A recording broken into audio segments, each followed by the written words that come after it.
All right, we are live on the show. Mike, how you feeling, bro? I'm feeling good. I'm looking at Ben Grelle's Instagram, and I'm seeing some booty cheeks. Oh, yeah, the legend, Ben Grelle. I mean, he's really becoming a legend on Kill Tony real quick. He's had 2 appearances in like 4 weeks, and everyone loves that guy. Hopefully he comes on our show, though. I'm hoping. I got my fingers crossed. He's coming. Seems like a bit of a wild card, but that's what makes him so special. He's got a cool hat. We the people are pissed off. Nice. On the show, he had a hat with his own last name on it. I noticed that. Just had Grelle on a black hat. Who's this? Ben Grelle. That's Eric Clapton. It's a fine guitar player. One of the best, they say. It seems like he enjoys a fine guitar. Also, drugs kept this man in shape. I mean, yeah, the stories he was telling were so insane. I mean, it sounds like he was like a 19-year-old dope fiend, in his own words, hot wiring cars, Yeah, I'm excited to talk to him. He reminds me of somebody. going on big beef heists or whatever. Yeah, I'm going to send him the link right now because I got a feeling it's going to take him a while to get situated and click it. So I just want him to know that we are ready. And as soon as he's ready, we're going to give him a great interview. He's too cool for school. I don't think he took any shit from Tony at all, and Tony was in a bad mood. Dude, Tony was so rude. Yeah, we'll get into it when he gets on. But yeah, Tony was a real rude. He called him a dumbass. And we're not talking like Red from That 70s Show. Like, there was some bite to it. There was some real pain behind his eyes. It was like he was upset that the system allowed him to come on again that quick at first. You know? I mean, that happens a lot. I don't think as many people are signing up as they say. They'd be like, 250 people signed up this week, and here's the same guy that you saw last week. Like, how's that possible? There's no way 250 people sign up every week now. I don't believe that. I think that's what they say sometimes. You'd have to hire a bunch of people and spend money just to manage that amount of people. Yeah.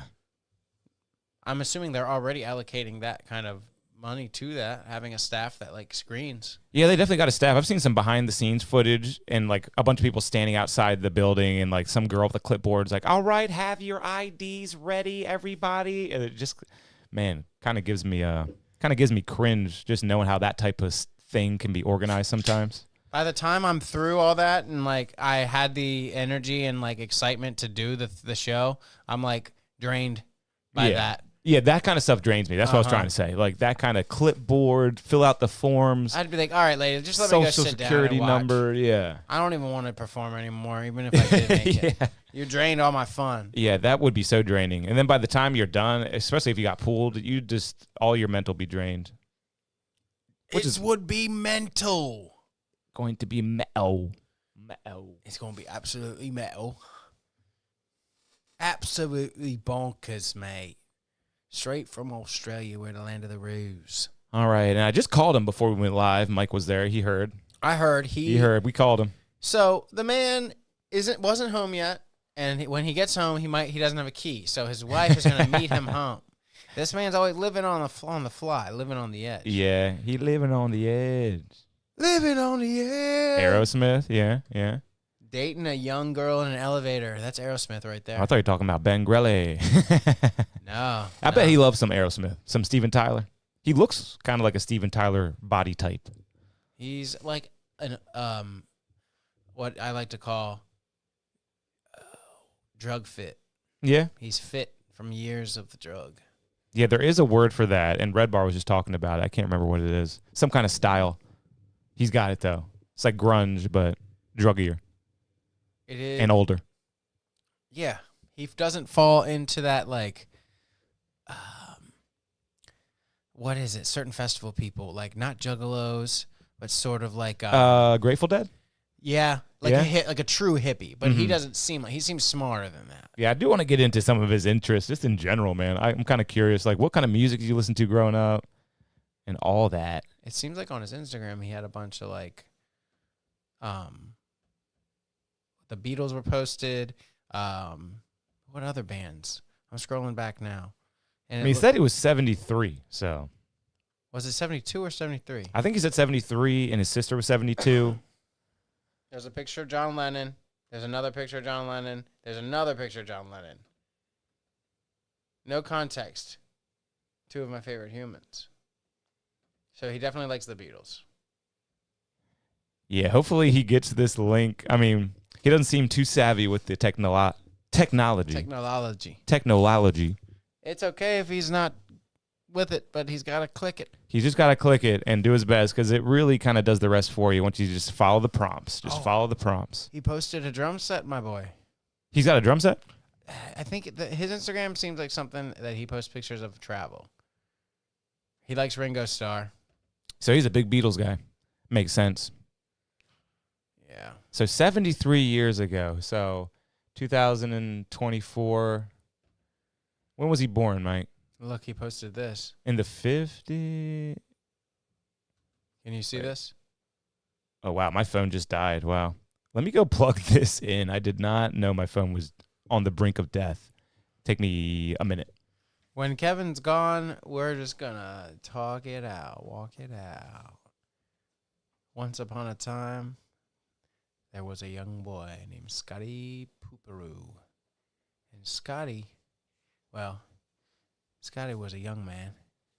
He didn't have nothing on it to his name but his own dog, Ricky, and his knapsack on his back. One day he went out a-walking and never came home again. All right, plug this phone in, but we really shouldn't need it. He should just click the link on his phone and then enter this chat. But, man, he's a wild card. I am kind of nervous if he's going to be able to figure this out here. If he does, he's probably going to stumble on in. Yep, that's going to be great. It's going to take him a little bit to get his audio connected. I can already tell. I hit him up for a test stream earlier, but he wasn't really answering. But, yeah, big interview. A lot of people are waiting on this interview. Whole internet is just stopped and waiting for us. Yeah, we're backed up now because of it. But we can get into the show and start a few things while we're waiting for him. You might as well. I got the music. I got the list of the Comedy Mothership open, Mike.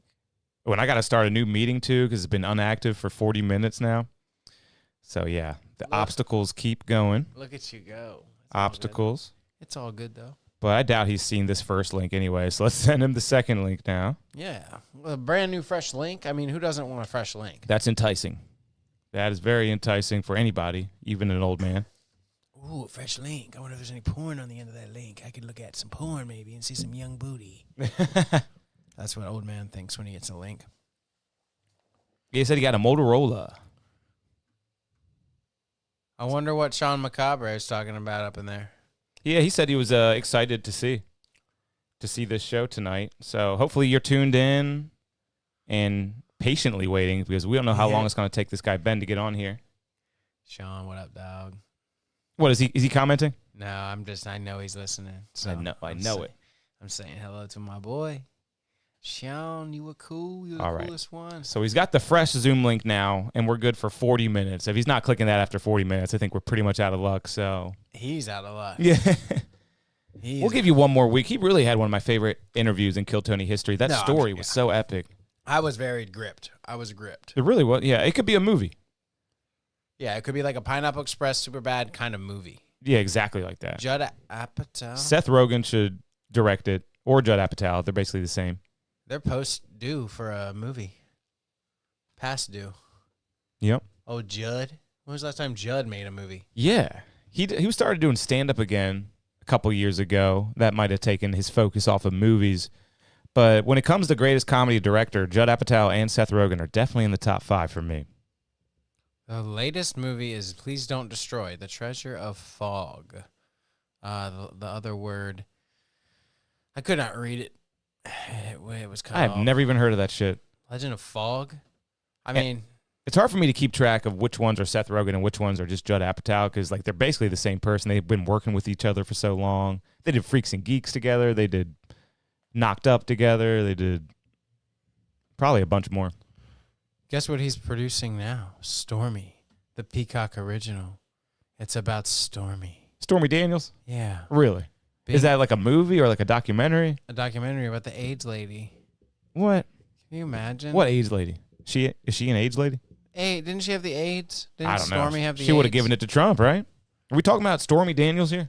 Reinventing herself while grappling with events from 5 years earlier that made her an unlikely American icon. Yeah, something with Trump happened.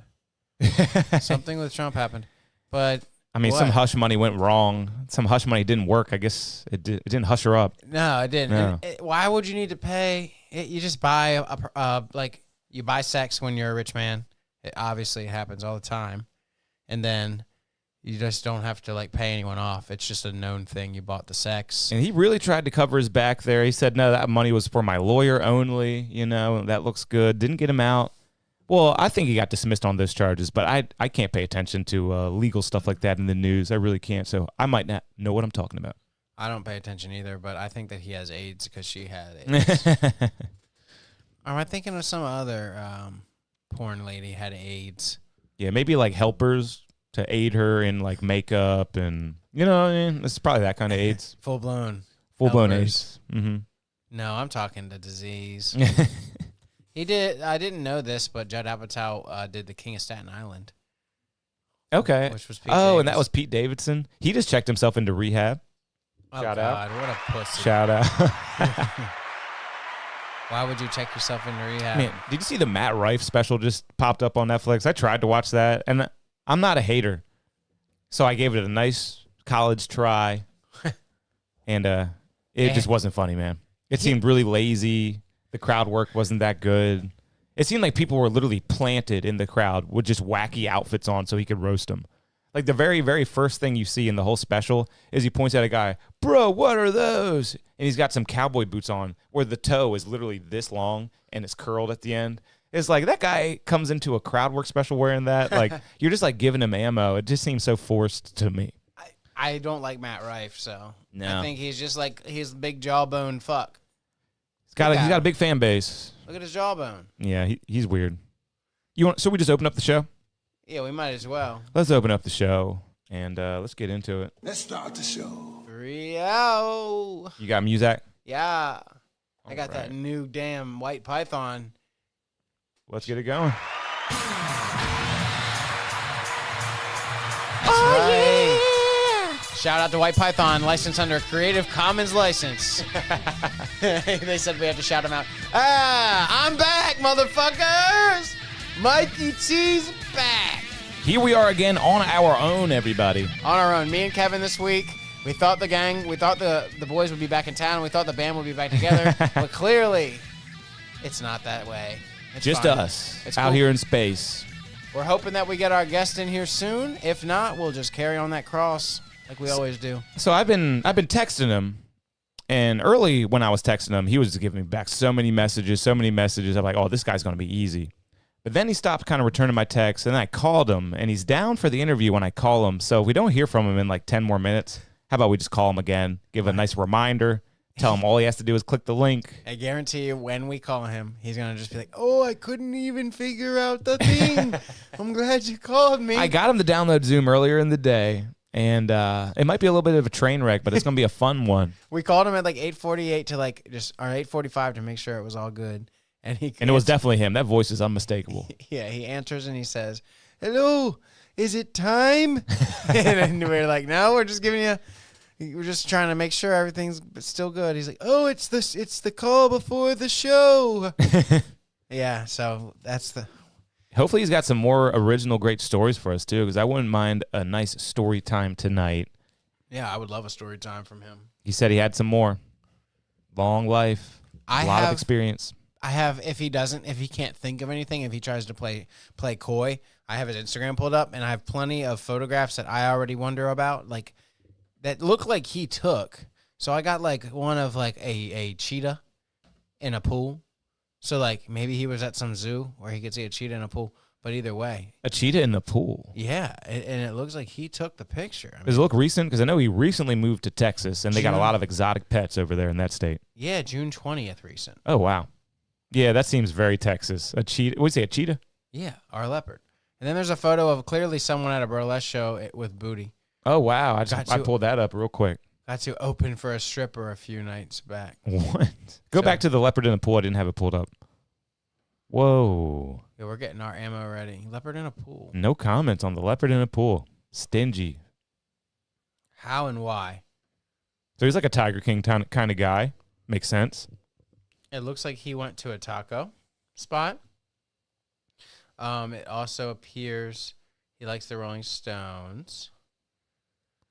Photo of him. He's a vibe.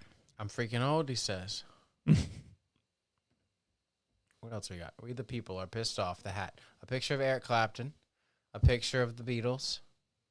That could be it could not be the Beatles, but yeah. Who else looks like that? No, it is. That's them. Yeah, that's Paul.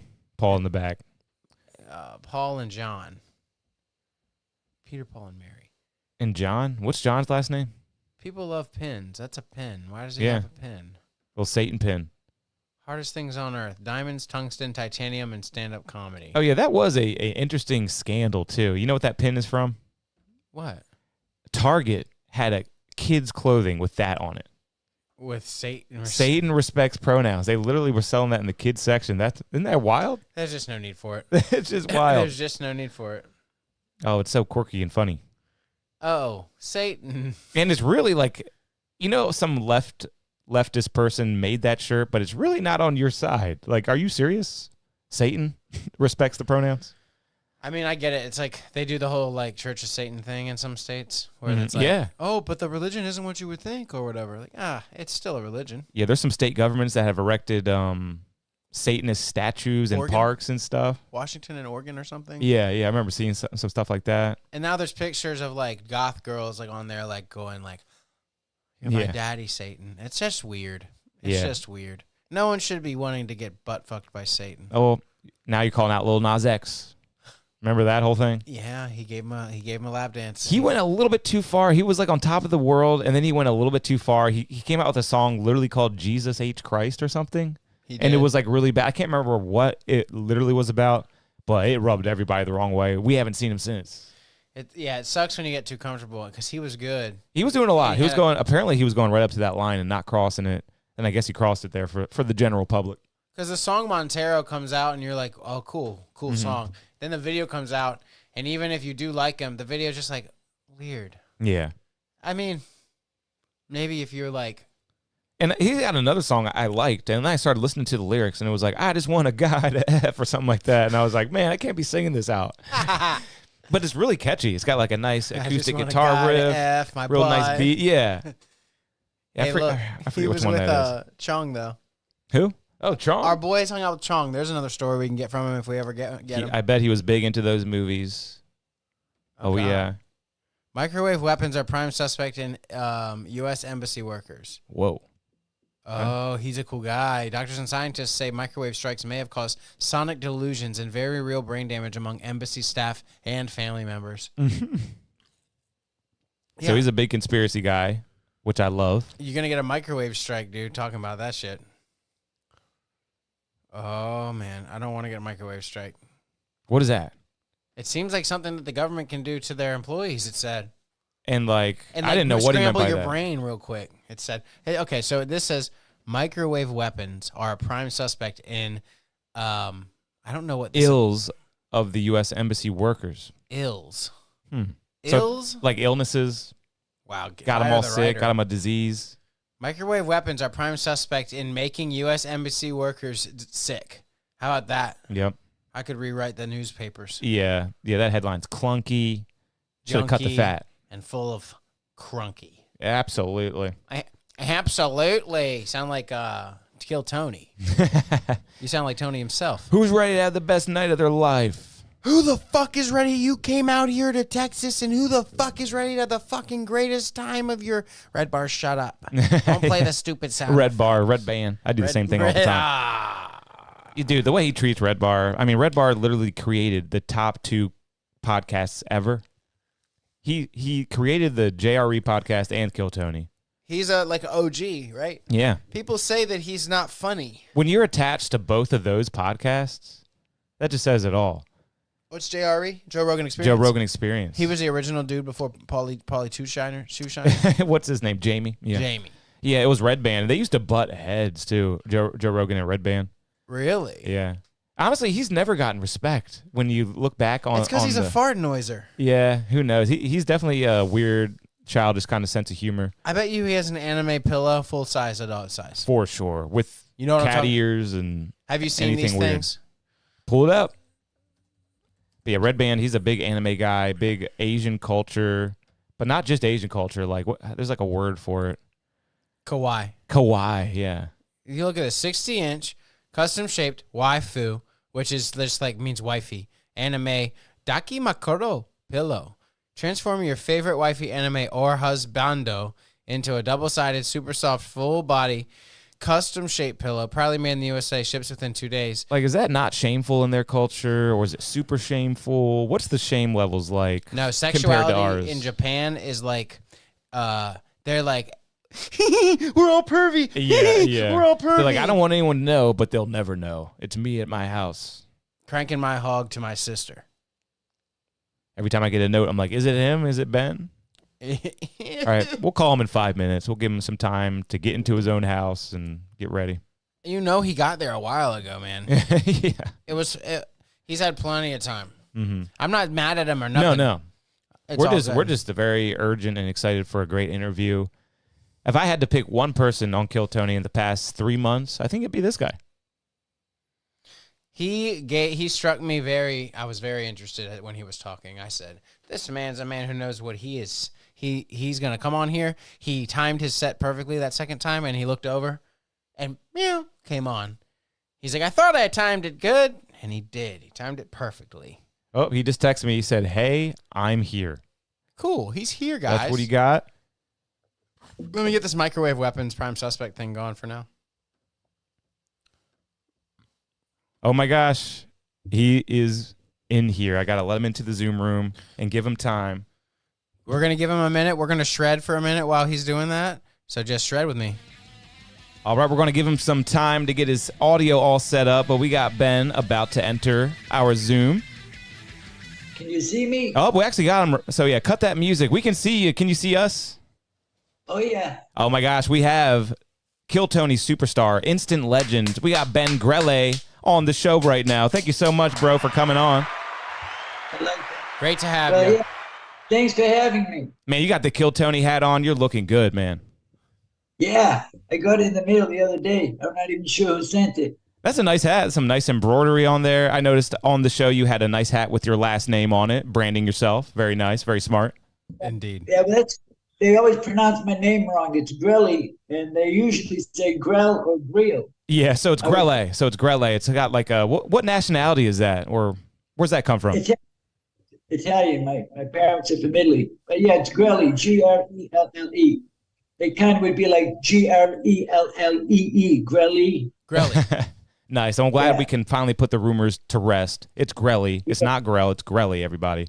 And Get it right. For years I was on the road, they pronounced it Grelle. They'd say, well, how do you say your last name? And I'd say Ben Grelle from Boston. 2 seconds. Ben Grelle from Boston. Ben Grelle from Boston. so he's originally from Boston. He's been all over the place, though. He's been on the set of major movies. He's done armed robberies. He's hot-wired cars. He was on the biggest live podcast in the world. He's even gotten high with Richard Ramirez and Grizzly Man. I mean, this guy's had a crazy life. So glad we could have you right here on Shut My Mouth Wide Open podcast, bro. Thank you so much for coming on. Yes, sir. Thanks for having me. This is great. Yeah, fantastic. We got a lot of questions for you. Mike, you got some questions too? I have a few, yes. Cool. Mine So- will probably come to mind as you ask yours. All right. I'm going to start rattling them off here.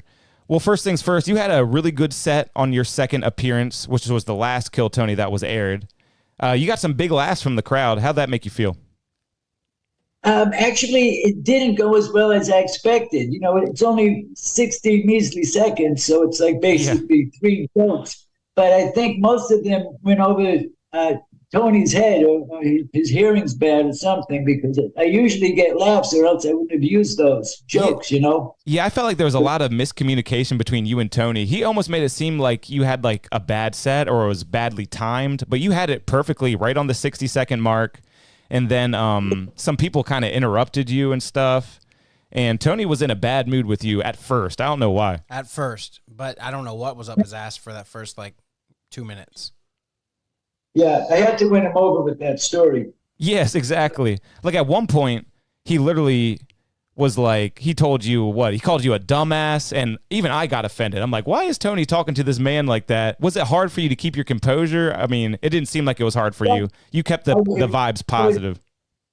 Yeah, I didn't want to. I mean, you know, he's a powerful guy in the comedy business, so I didn't want to, you know, attack him for breaking my balls. Yeah. it's not easy for me to do. Like, what the fuck? Don't fuck yourself, you know? Exactly But- right. I don't know what I would have done because like he really kind of almost stepped over that line when he called you a dumbass. But you know, it's Tony. He likes to bust people's balls. It could all just be for show, for all I know. But yeah, you had a nice joke. I liked the car battery joke, the misdirection with the car battery and your wife. I enjoyed that one. It was a great laugh, but it didn't. It was really flat. Yeah, and even the one lighting a match with a joint. Sometimes I feel like the guests sit there. I don't know. I didn't really know those two guests this time, but yeah, they're sitting there and they make these facial expressions that try to pilot people's brains. They do the brain control thing where they're like, I don't get it. You guys get it? And then the audience is like, oh, I can't laugh at this. Yeah, you were way funnier than the two guests, though, so you can definitely be happy about that. Oh, yeah. Yeah, no, I was pleased with the whole situation. You know, I was just glad to get picked again. Yeah. I've only been in Boston for 3 months. Yeah. And there's 200 comics standing out there on the street waiting to get called. And a lot of them, you know, I was talking to them and they're saying, I've been signing up for 2 and 3 years and they haven't got called. It's kind of crazy. Pick soon. I think that possibly a theory for why Tony was mad is you got the luck of getting called again. He knew about that. He's like, oh, it's the same guy within 2 weeks. That makes me mad. So he was just nippy at first. Maybe it's nothing to take too personally. Yeah, it was definitely a little bitch. It almost seemed like it was the moment when you said that you were on the Rocky 2 set and you beat the shit out of Sylvester Stallone and he believed you. That really got him off on the wrong foot there. Yeah, he's just dumb. I couldn't believe that he believed me, you know? Yeah. And you had one joke about your wife. How's the wife doing? She's great. Nice. Good to hear that. Not getting hit in the head by too many car hoods. No. Yeah, she's my big fan. How long have you been married, bro? You're 73 years old. How long have you been married? Well, we started going together in 1995, and we didn't get married till about 2017. But we've been together over 20 years. Wow. Hey, congratulations. Love to see it. Love to see it. And you said you've been doing comedy for 14 years, and then you took a long break. And I was wondering, was there a reason for that long break? Well, yeah, it started in 1989 at the Holy City Zoo in San Francisco. That's where I met Brian Holtzman. Nice. He's one of my favorites. Yeah, Brian's a great guy. I love Brian. And it was going good. I was on the road for a long time. I was just driving the country. I'd go to Boston and work, Boston and New England in the summer.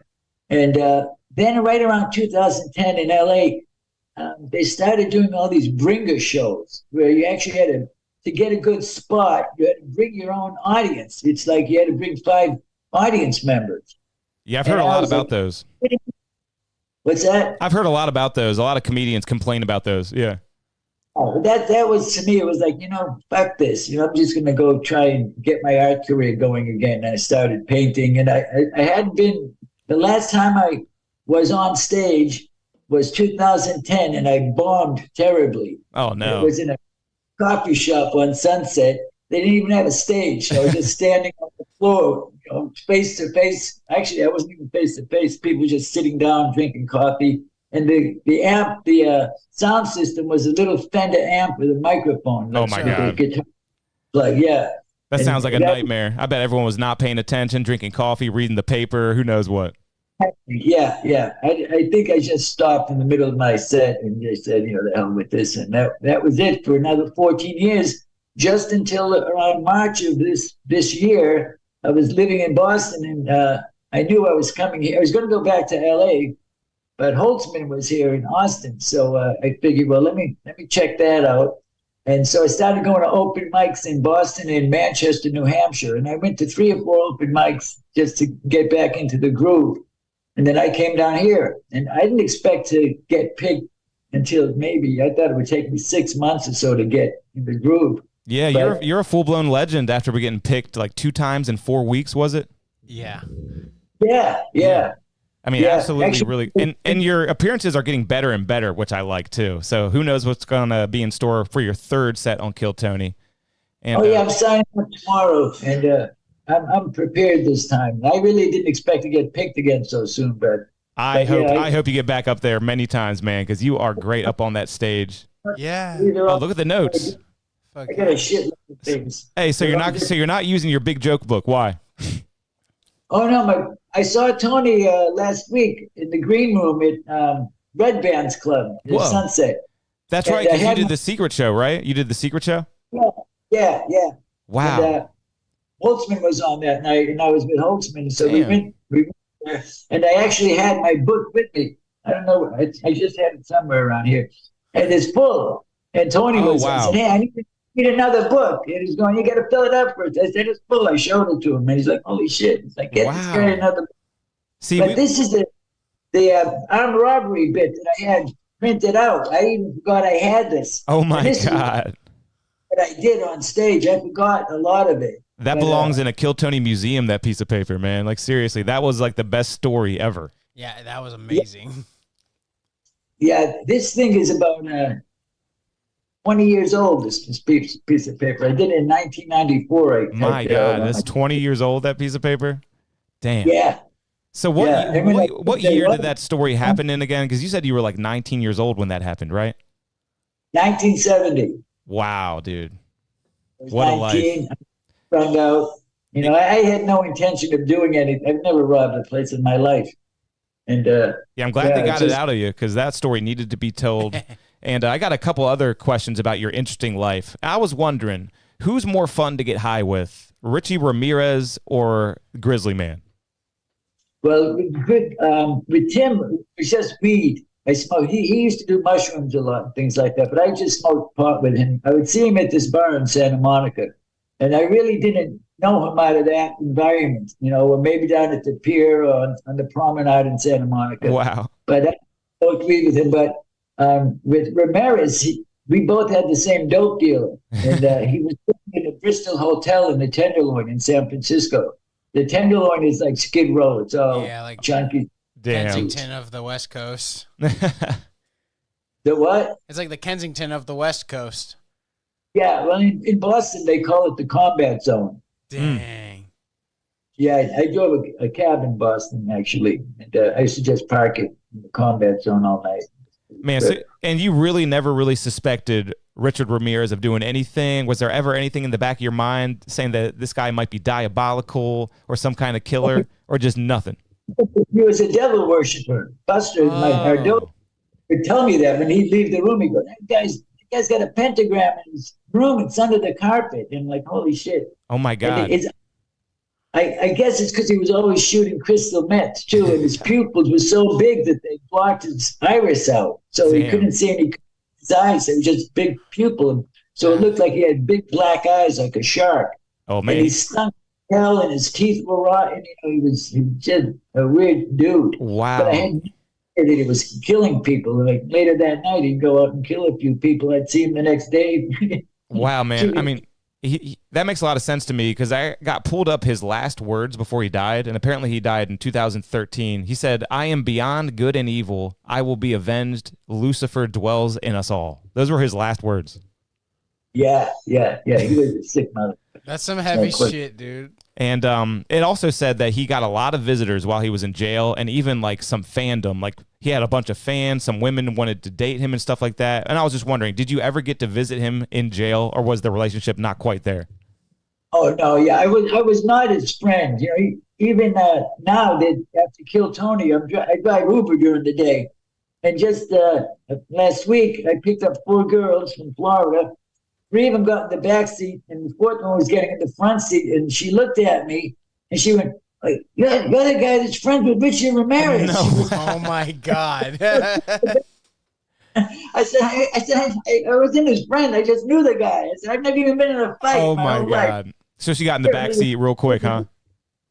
What's that? So she got into the back seat real quick when she saw you. Got in the back seat. She was sitting on the other 3 girls' laps. After about a mile, they said, "Pull over. You know, get the hell out of here. Get in the front seat. He's not going to hurt you." You know. And by the time I dropped them off, they wanted to take selfies. They wanted my autograph, and they, "Oh yeah, you're not a bad guy." Wow. So course. this new fame from Kill Tony, people are already recognizing you to that level where they go, "Oh my God, that's the guy. That's the guy." Does that happen a lot? Well, he's probably getting written about in like murder The night subreddits I now. left the Yeah. club, and half hour after I left left the mothership on the street, people were coming up to me that were in the audience. Yeah. And they're going, I saw you like a half hour ago, can we get a picture? I'm going, holy shit. Nice, man. Yeah. So I would walk around with Holtzman, and people were always coming up to him and say, oh my God, Brian Holtzman, can we get a selfie, Because they closed the street off down 6th Street is a trip in Austin. They actually blocked the streets off, and it's like a big carnival.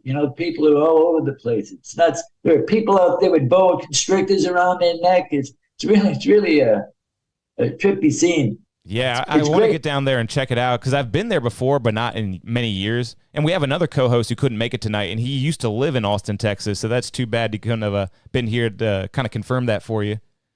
Yeah, and it's 100 degrees at 10 o'clock at night or 1:30 in the morning. It's really hot. So people are walking around with bikinis and all kinds of stuff. Nice. Yeah, you can have your tits out in Austin, Texas, right? Yeah, you can. Yeah, I love it. You can say faggot. You can say retarded. It gives a shit. It's like the '90s, man. Yeah, that's what we grew up on. We definitely grew up on that kind of stuff. Freedom of speech is real. It should be. Go ahead. Oh, sorry. You're good. Sorry. No, in LA, it was very politically correct. If you said anything, people would, you'd hear like, "Ooh, he said faggot," he said this, he said that. It's crazy. Yeah, it really is. And got a couple other questions for you.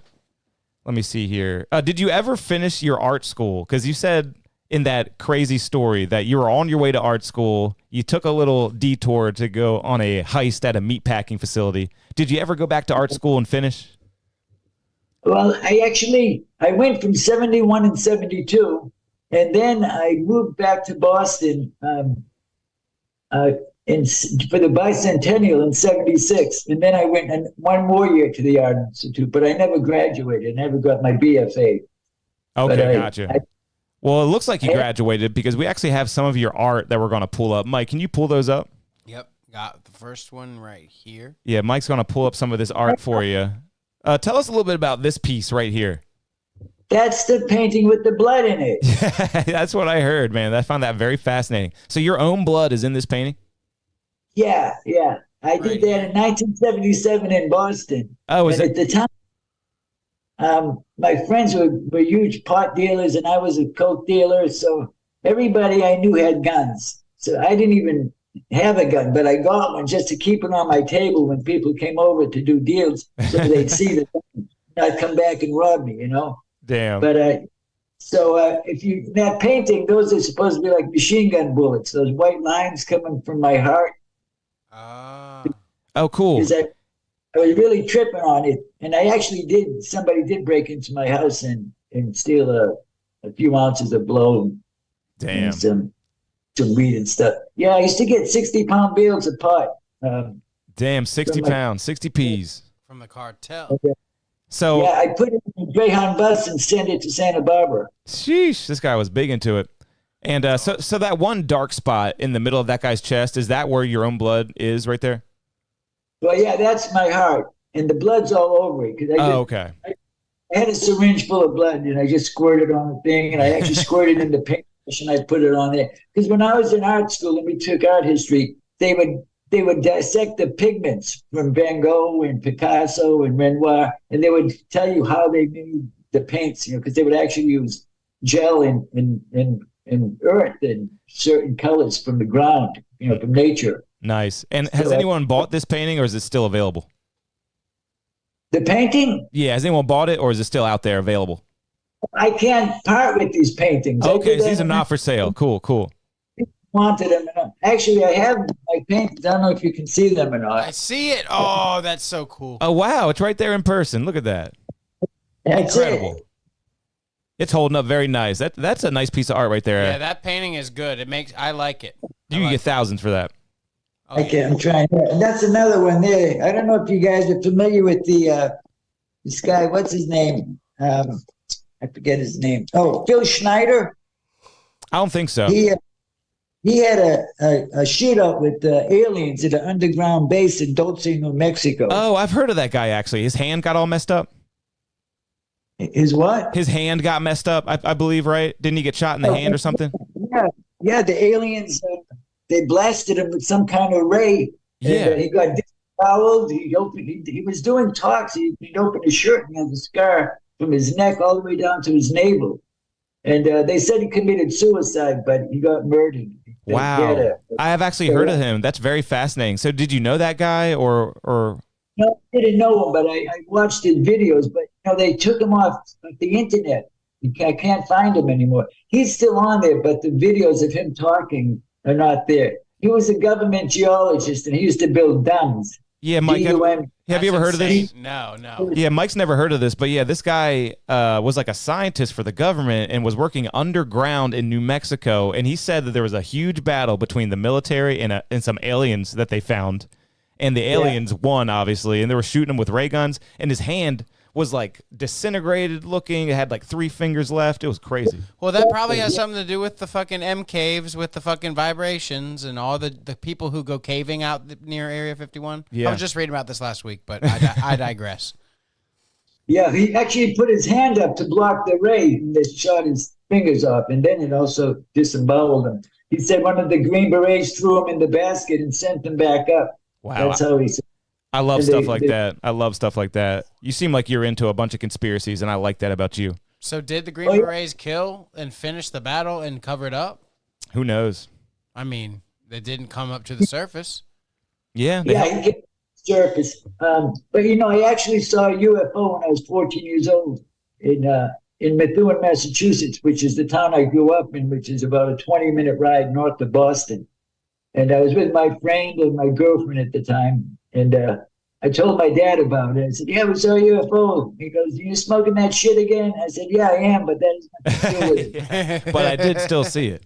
Man, that's crazy. The next day, it was in the local paper. It said hundreds of area residents report UFO sighting. Wow. So, yeah, my dad's the one who told me. He goes, check this out. He goes, you really did say UFO. I said, I told you I did, Man, you're smoking that shit. Just add that to the list of great stuff that you've seen and done in your life. Like, it goes on and on. And something else that I was fascinated about your life. You said that when you were 19 that you hotwired a bunch of cars and would steal your friends' cars so that they could get insurance money. That is a crazy scheme right there. How did that work out? They were older than me, and they all liked my sister. My sister's 4 years older than me. So I say, hey, take me. I want to go in the car with them. I say, hey, take me for a ride with you guys. I'll tell my sister you like her. And they go, okay, yeah, come on in. You better tell her I like her. And so they would let me go with them. And then they would buy these really nice cars. At the time, it was like 69 Roadrunner, GTOs, that era, and big muscle cars.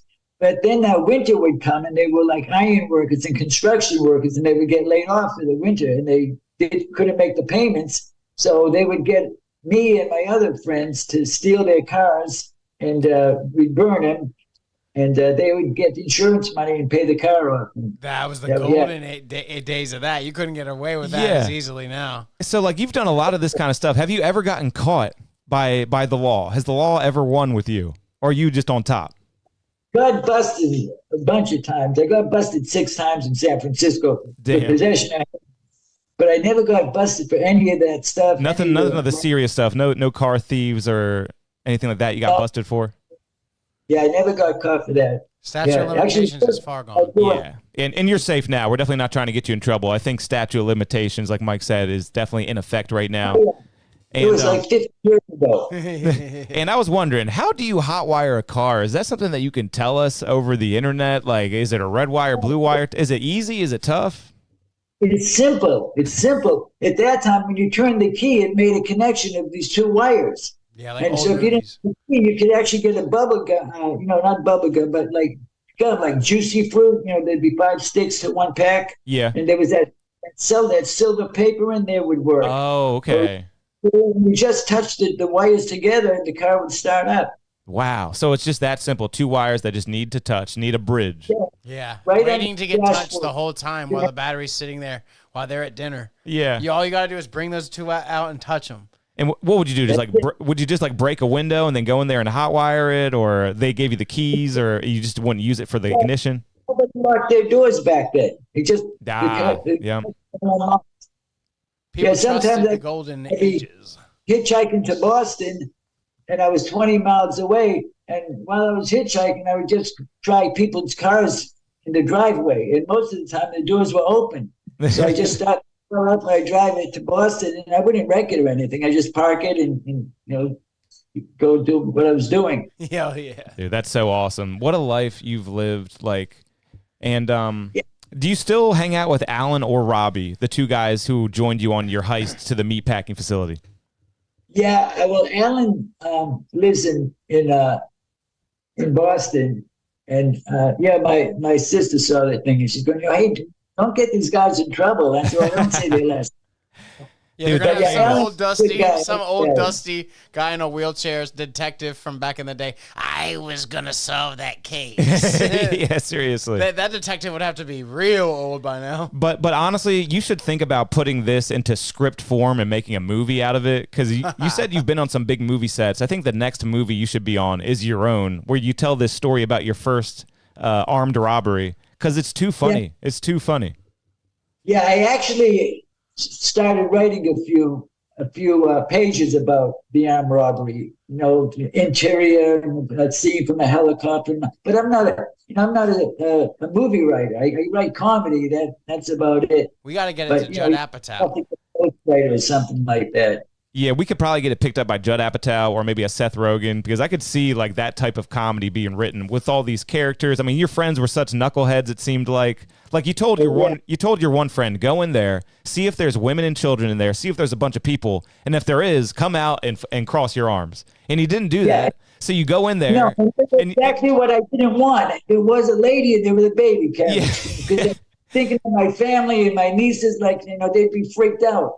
Like that's straight out of a comedy movie. You go in there, and there is a lady with a baby carriage, and he's in there eating a fudge pop. No signal. He didn't give no signal. Eating a fudge sickle. And there were like 5 or 6 other guys in there, buying from restaurants. You would go in there and you could buy sides of beef. It was all cash and carry. Back then, there were no credit cards. Everything was cash. Yeah. Hey, that's good for a heist. Used to work there. And he got fired for doing weird shit with the meat, I think. I'm not sure. You're friends, man. You're friends. That's amazing. And then another funny moment right after that is you start, sticking everybody up, and then your friend puts his hands up with the fudge pop. He just pretends like he doesn't know you at all. That's straight out of a comedy movie. I painted such a good picture in my brain. I didn't want to go near the butchers. I didn't want them to grab the gun. And, I'm a skinny runt. I'm not a fighter. These guys are big butchers. And Al was supposed to grab the money while I held him at gunpoint, That's right. You ended up doing all 3 jobs that you divvied up between your 3 friends. You did the heist, you'd grabbed the money, and then you had to be the getaway driver at the end, too. So literally everybody crapped out on you. You had to take charge. They must have known that you were a badass of the friend group, and that's why they wanted you to come along, right? Yeah, well, I wasn't really a badass. I was just crazy. I was a nutty kid, and they knew it. They knew they needed you that night, because they definitely did. They could not have done it without you. And then another funny moment is they were about to cancel the heist, and then you go, "I've already missed my art class. We're doing this shit. We're robbing these motherfuckers." And they chickened out. They said, "No, we're not going to do it. It's not right. It's a good day." What the fuck? You're not going to do it. I already missed my class. We're doing this. Give me that fucking gun. Give me the ski mask. And Tony was confused about the ski mask. Oh my God. I wrote that down. That was so stupid. Like, who doesn't understand what he's talking about? Like, people still wear that. People still wear that to this day. It's very, very popular in fashion. If you see guys out at the club and they got a rolled up beanie, there's a ski mask there. You know what I mean? Yeah. Like, I see it all the time. So I thought that was pretty crazy how Tony was so confused by that. Yeah, I was too, because when I walked across the street, it looked like a regular beanie. Yep. Cars were by. They saw me walking around the ski mask in the middle of the day, and it wasn't snowing at that time. Would look, But when I went in, there was a little entryway between the door and when you actually go in, and I stopped in there, and that's when I pulled the ski mask on, and I took the gun out because it was in my waistband. And you had I took the clip out of the gun. Besides, I took the clip out and threw it on the floor because I was afraid those butchers would try to take it away from me, and I didn't want to, shoot anybody. That's the last thing I wanted to do. Yeah, they could have got that gun from you. You said they were pretty big guys, and you had a good first line too. You said, "This is a robbery. Let's not make this a fucking murder." Brilliant, brilliant. I think what I was going to say, but Alan cracked me up. He was in the back seat as I was driving to the butcher place, and he was rehearsing, and he has a Latin lisp. And he was like, reach, stick him up. Saying the worst things. Stick 'em up, like an old 1920s mobster. Yeah. Stick him up, Alan. Then he started saying reach, but he's going, reach. Yeah, really, he was a really dude. might have been the best story ever told on that show. You got a big standing ovation. Did that just feel incredible when the whole audience erupted and stood up for you? Yeah. How do you know I got a standing ovation? Could you? Because I couldn't see it on the video. Oh yeah, no, and they went crazy. I can't remember a better reception from a Kill Tony bucket pool ever. From the YouTube angle, you could see them all stand up. Yeah, it was great. I think I thanked them. Like, hey, thank you. I appreciate that. Yeah, you were a class act all the way. I mean, you even took all of Tony's lumps, and you kept smiling and keeping it positive, and the whole crowd was on your side. There even was a moment when Tony said, I think everybody was ready for you to be done, and the whole crowd just starts to groan, and then he calls the crowd gay. You remember that part? Yeah, he couldn't take it. Yeah. They were on your side big time, man. You had that crowd in the palm of your hand. Something about your charisma, something about your personality. Yeah, but it did kind of throw me off, the fact that it always throws me off when they don't laugh when I'm expecting them to laugh. It always like throws me back. But oh shit, if they didn't like that, they're really not going to like this next one, you know? And something else funny from your friends during that story is you're running down the street with the money, and the butchers are chasing you or pointing at you, and your friend Alan starts running after you saying, I'll get him. And that really was pretty brilliant. That's a funny move from Alan there. And then, I could have got caught because I jumped in the back. I was going to jump in the back seat because I thought Robert was supposed to be behind the wheel. I opened the door and he's crouched down on the floor in the back. Did you do it? Of course I did. What the hell do you think I was doing? So then I had to come on and get behind the wheel. And I threw the door open for Alan, but he still wasn't there. Then I started taking off, and he was hanging on the door, and he had to catch up to me and jump in. I mean, it really reminds me of the Three Stooges, but you would definitely be Mo. You would definitely be Mo in that case. You got to like hit these knuckleheads and get them in line. Like, it's so much fun just to think about that. And that actually reminds me of a personal story I have. I'll keep it quick. I had a friend who did the same thing. So when I was younger, in the summertime, we went to a Dairy Queen. You know what Dairy Queen is, right? Just ice cream shop. So we went to a Dairy Queen in the summertime. Everyone's eating outside. And me and my friends had an idea. We bombarded the whole Dairy Queen with water balloons. And it was crazy. We started hitting everybody with water balloons. It was nuts. People were getting so pissed. Families, fathers were getting angry. And then we finally start to run because they called the cops. And the cops showed up like that. And we had gotten out of there already, but we had one friend who was left. And he starts running from the cops, and the cops are starting to gain on him. So he just starts going, come on, he's over here. And it worked. It got him out of that. Isn't that funny? That's great. He's like, I saw the guy. I was chasing after him. He went up the road. He took a left, and just go up that way, and you'll find him. And that's my quick little story that it reminded me of from my own life. Thinking on that, like Alan, that was quick thinking. Like Tony even said it. That was like next level Jedi shit. Exactly. Yeah, Alan seemed like a cool guy. And the other guy's name was Robbie, right? Yeah, Robert. Yeah, it was his dad's gun. And, I actually got caught that night by my dad. Like, it was in the newspaper. It said, meatpacking plant robbed. And it had a description. And I had a Navy pea coat on, the watch cap, the beanie, whatever the hell you call it. Blue jeans and fried boots. I don't know if you know what fried boots are, but everybody wore fried boots. I think they made them in Massachusetts, but they were like cowboy boots with round toes. Wow. And all my friends wore the same thing, but my dad called me that day. I actually, when the cops were chasing us, I happened to end up near my cousin's apartment, and he was also a junkie. Mm-hmm. So I said, shit, this is great. Let's get rid of this car, because I saw the car. I pulled into his parking lot. There were 100 cars there. I run into my cousin's apartment. I said, Bob, I need your keys. I just robbed a meatpacking plant down the street. And he's like, what the fuck are you nuts? What are you talking? I said, I'll tell you later. I said, here, keep this gun and ski mask here, because I don't want to get stopped if they see. I don't even know if they're watching me right now. But if I get stopped, I don't want to have that shit in the car. So I took my cousin's car and I took off. I dropped those guys off and drove into Boston. And later on that day, about 4:30, my dad called me and he said, meet me at Uncle Al's house tonight. We have to help him move a refrigerator. But what happened was my cousin Bobby freaked out, and he said, I thought you were losing your mind. He said, I thought you went crazy. And he ratted on him. Oh, He told us he did.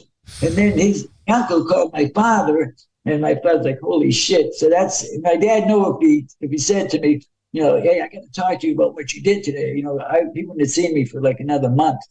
But so he said, we got to go help Uncle move a refrigerator. I'm like, okay, yeah, I'll be there.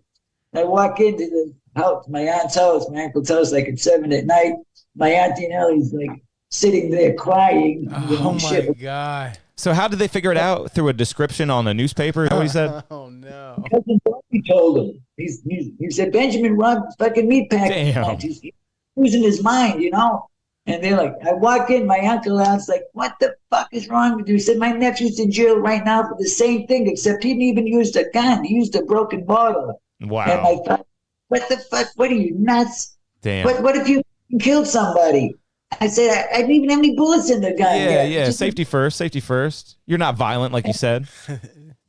Then my father goes, you didn't have any bullets in the gun? That's even more fucking crazy. How would you defend yourself? What if they pulled out a gun from the counter?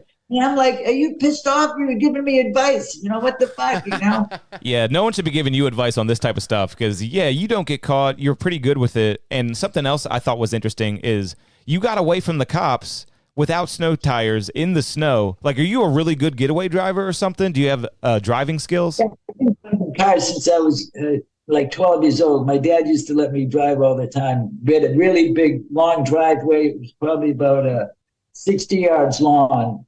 And all my friends learned how to drive in my driveway. We had a little 3-speed on the shift 52 Chevy Woody that my dad just kept in the yard because we had all these apple trees, and he used it more like a pickup truck. Nice. And, so were you like speeding around corners and peeling out, or was it kind of just more go slow and act normal? When the cops were chasing us? Yeah. No, I was driving fast and spinning around corners and screeching and all. Because they were right behind me. I looked in the mirror and saw the bushes talking to them, and I assumed they would say, yeah, that car right there, that's the guy who wronged us. And I saw the lights go on and they pulled a U-ing, so now they're chasing us. That's why I dumped the car as soon as I could, got my cousin's car, and that was it. Very, very awesome. Is there anything from behind the scenes in Kill Tony that you can tell us about that we might want to know about that night or any of the nights? Anything crazy happened backstage or anything before the show? Before you go, they come and get you at the at this bar. It's a bar across the street from the club, and there's so many comedians that the bar is full to capacity. Then it spills out onto the sidewalk. And there's like 250 guys and girls out there waiting to be called. So it's crazy. And then some kid comes down and he has a megaphone sometimes, or else you go in to the bar and the DJ will announce your name. And again, they were pronouncing my name wrong. They were saying Benjamin Grelle. And I didn't even think it was me until somebody said, let me see that piece of paper. And he looked at it, he goes, that's Grelle. He's here. He's like, Grelle, it's you. By then, the kid was going back in to get another name. Oh. He thought I wasn't. So I started running after him, and I swear to God, like Forrest Gump. There were like 200 comedians standing on the corner, and they're all going, run. And the kid heard them saying run, and he turned around, and he saw me running. He motioned like, is it you? I said, yeah, I think so. Let me see the face. Yeah, it's me. So I was out of breath. I said, I can't even... I said, I can't talk. I just did a 50-yard sprint. I'm 73 years old, I run track, fortunately, in cross country and all that. But he said, don't worry, there's somebody going to go on before you and do 10 minutes who happened to be, what's his name, Cam, the rock guy. That guy cracks me up. So I got there and I'm, trying to catch my breath. And the producers talk to you. I think they're producers behind us, the curtain there. And they say, okay, you have a minute. And I said, yeah, I did stand up for 14 years. I can do a minute standing on my head. I said, it's a story I'm concerned about. I said, I don't want to be known as the junkie comedian or the heroin comedian, which is what I'm known as now.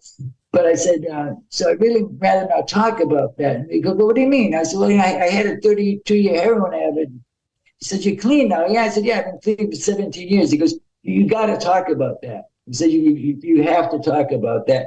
Tony and Joe are out there, and I didn't know Joe was out there till he said that. Mm-hmm. He says, but they love that stuff where you pick yourself up out of the gutter stuff and make a comeback. He says, you got to promise us you'll talk about that. Yeah, honestly, it's a lot funnier coming from a guy who's clean now for 17 years. If you were still a junkie, it wouldn't be funny at all, you know, so that's definitely a factor.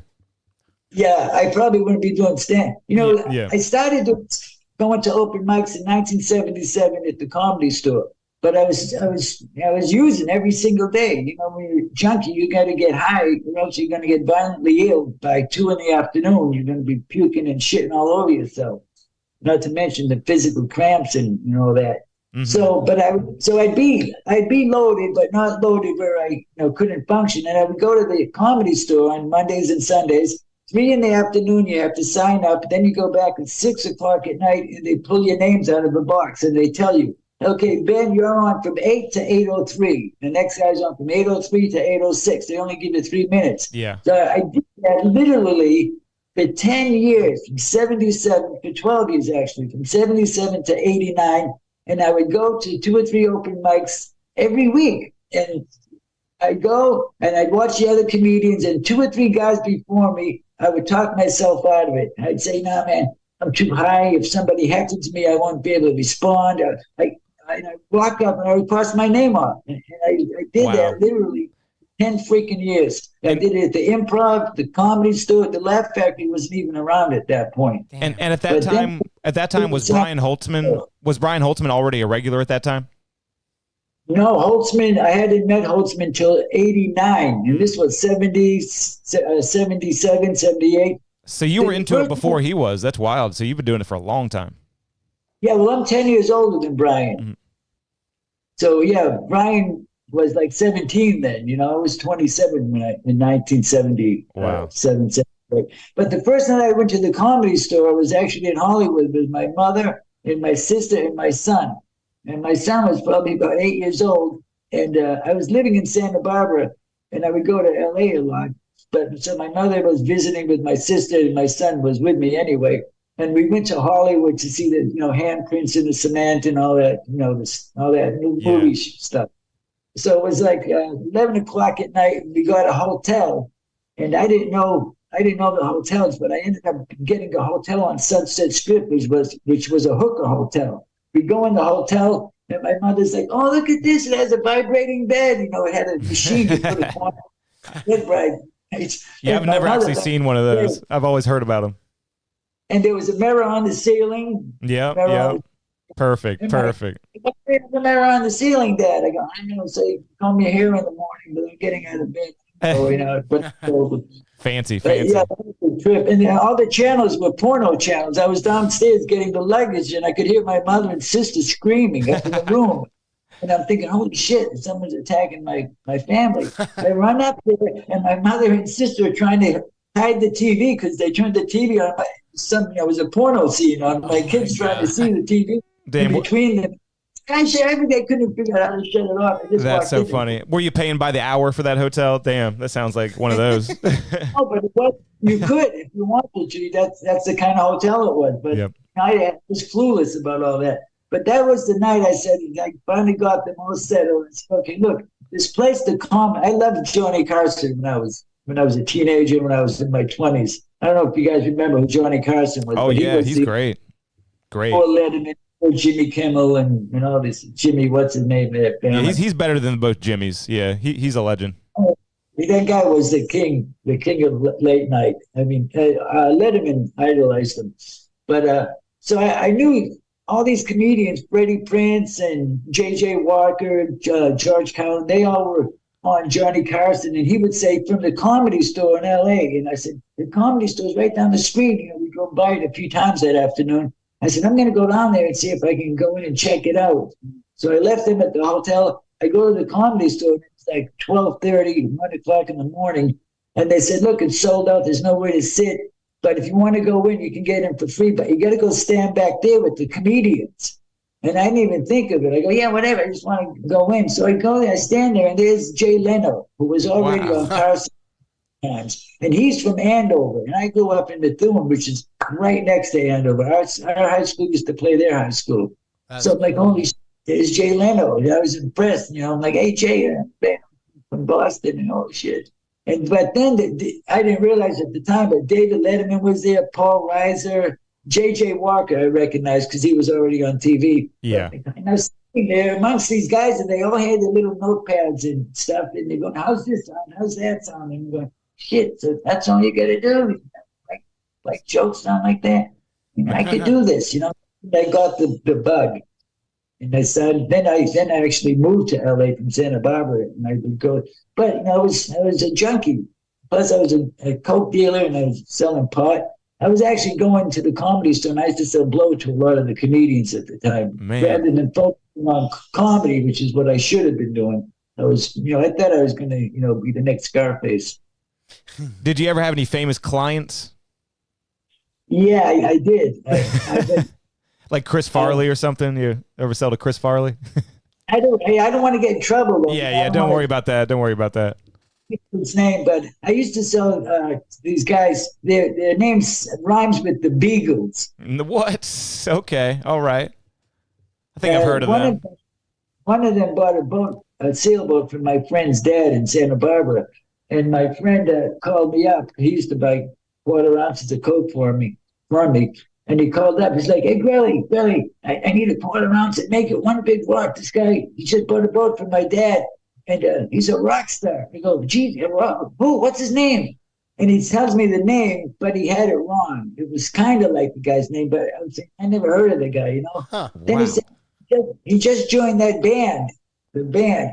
And then I went, holy shit, are you kidding me? Him? He says, yeah. I said, man, I'll be right down. He goes, wait a minute. He says, I told him you're a sailor because it's a big fucking 46-foot sailboat. And this guy just wants to steer and smoke weed and do lines. He doesn't want to pull sails and all that. He said, so you got to act like, he said, you're an actor, right? I said, yeah. Well, he said, well, act like you don't know the guy. Because the other day he had his friend Bill there, and Bill was asking him all these questions about guitars and songs he wrote. And the guy, the rock guy, did it. He said, get this guy out of here. I don't want to talk about music when I'm on the boat. And this is my playtime. He said, don't you know anybody like you, dumbass, that don't even know who I am? Because my friend didn't know who he was, And I knew who he was. He said, but you got to act like you don't know him, or else he's going to tell me to get rid of you. He says, so come down, bring a quarter ounce of coke. He says, and just listen to what I tell you and do what I say. Because I've never been on a sailboat, So I go down there, and I had cowboy boots on. I walk down the deck, and the guy whose boat it is comes up, and he's like, you're not going to come on my teak deck with those cowboy boots, I am. And I look at my friend, Terry, and I go, I don't know, am I? And he goes, no. He said he forgot his boat shoes at home or something. I didn't even know what Sperry topsiders were. That's all I wear now is Sperry topsiders. Wow, so you really have to wear those on boats, huh? I didn't know that. Yeah, we got the bridges on the bottom. Okay. Shoes, I've been wearing them ever since then. That was 1977. And so the guy who owns the boat, he goes down below, and he comes up with an old pair of Sperry topsiders, and he throws them out on the dock. And he says, here, put those on. So I wore those, and we went sailing. We went out to the Channel Islands of Santa Barbara. And he actually let me keep the shoes. I should have kept them in Bronson. I probably could get a lot of money for them by now. I went to give him the shoes back. I go, no, you can keep those. And I was okay. He gave me a pair of shoes. And I got to know the guy sailing. And while he made his solo albums and stuff, we would be on the boat, doing lines and all that. Wow. And so the song would come on. And he was high on my blow when he wrote this song. Dude, that's amazing. You've done so much, man. You've done so much. You've seen so much. You've met so many people. Why do you think it always happens to you? Do you think right place, right time? You think it's your personality? I don't know, but my friends would say shit like that. They go, you're the luckiest fucking bastard I know. Even my brother used to get pissed off. Goes, what the fuck? Because you always land on your feet. What's with that? I go, I don't know, Yeah, it really reminds me of like a Forrest Gump character. Like, I mean, you were at the Comedy Store for its big boom with all those famous people. You've had a couple clients that you just told us about with the sailboat and everything. And now you're at the Comedy Mothership in Austin as that's starting to boom. Like, you're always in the right place at the right time. It's pretty incredible. Yeah, that's awesome. Yeah, well, I know what's happening now to Holtzman, man. I tell him all the time. I said, man, you're like my guardian angel. I swear to God, Yeah, pull up those pictures with him and Holtzman. Got him right here. And then we don't want to take up too much of your time. Mike, did you have any more questions, too, for him? No, I mean, I am so satisfied. I was gonna ask questions, and you told a crazy story, and you answered all of what I would have ever asked. But yeah, check out this picture of you and Holtzman, man. Like I think he's probably one of the most underrated comedians ever. Like truly. Oh, and I thought he was funny since day one. Even when he was doing open mics, I was like, oh my God, this guy's cracking me up. And he was the same person, and and he's the opposite in real life. He's really a sweet, gentle person. He's yeah, you can tell. like- I hear he goes to church every Sunday, but he's so abrasive on stage, and I love it, man. He's getting in fights with the crowd, and he's doing just the opposite of what you'd expect always, which is what I like in a comic. Yeah, I go into the mothership a lot, and I just watch him from up in the balcony. And I'm the only one up there, It's a whole, but and I watch to see who's walking out and when they walk out. And then I tell him, he said, yeah, hey, I saw people walking out again in the middle. And I said, yeah, Brian, the guy walked out when you said you're going to rape some chick in the gym. Yeah. And I said, some people are too thin-skinned for your shit, fuck them, And he's like, yeah, I guess, Like the whole, that's the whole point with him. And some people, it goes right over their head, or they just want to be offended so bad. But yeah, I love it, man. Like Holtzman is the GOAT. Well, it's probably some guy that likes to like mess with chickens who got offended. Was like, no, oh no, I don't want to think about this right now. I do that to chickens for real. Oh, he's making a joke, and it bothers me because I'm a chicken fucker. Ah, that could be it. Hey, that's funny that you bring that up, because I got a bit I'm working of a guy I know who actually, we caught him fucking a chicken. Damn. Oh no! Right place, right time, man. Yes, that's a great bit every time. Our neighborhood. That's kind of like in the Rob Zombie movie.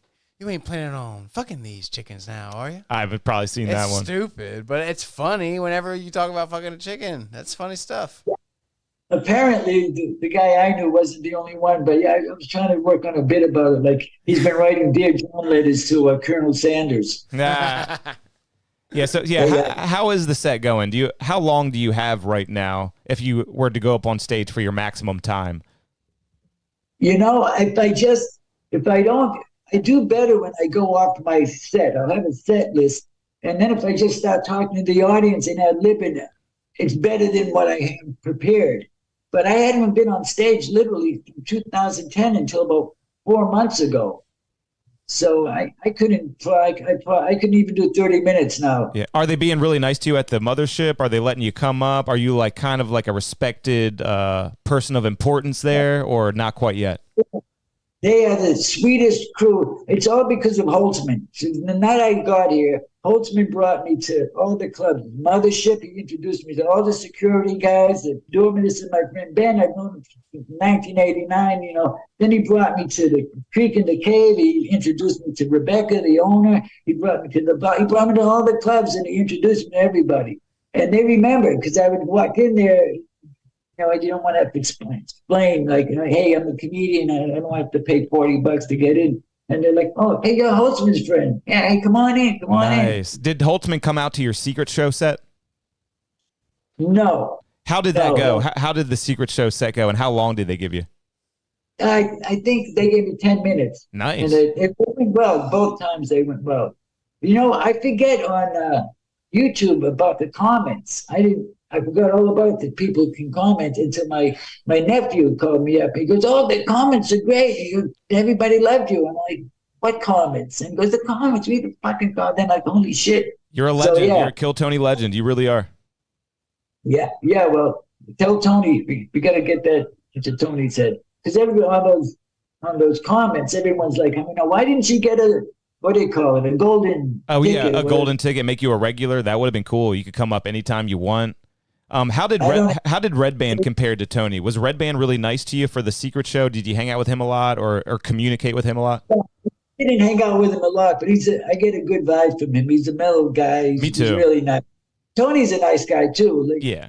I've been around him a few times. I was actually in Mitzi's.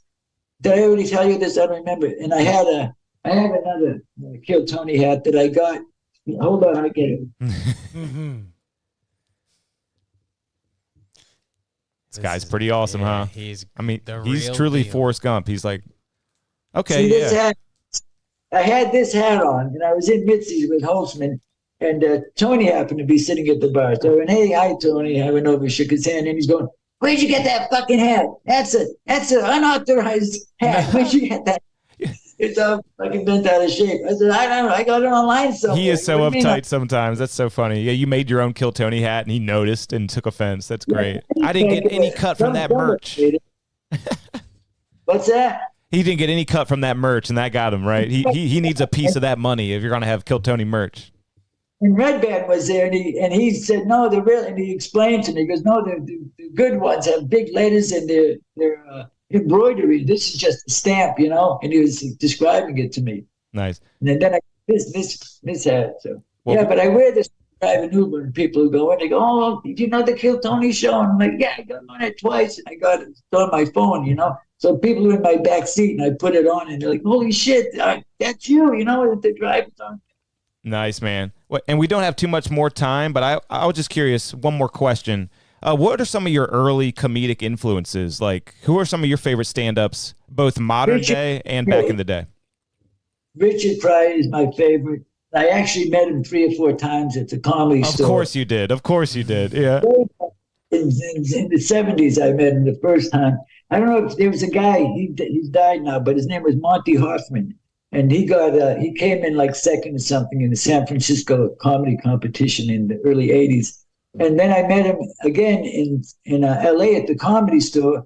I was in there one night, and Richard was there. And, holy shit, Richard, you know, I'd love to fucking meet him. And he goes, oh, come on, I'll introduce you. And he did. He said, hey, Richard, this is my friend Ben. Ben, this is Richard. And Richard shook my hand.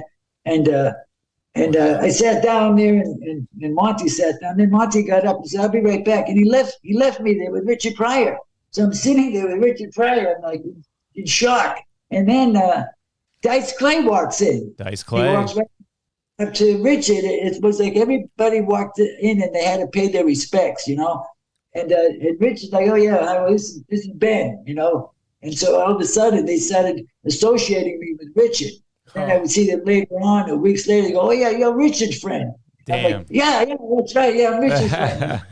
Damn, so you've met everybody from Richard Pryor to Richard Ramirez. Like, that's incredible right there. What a range. Yeah.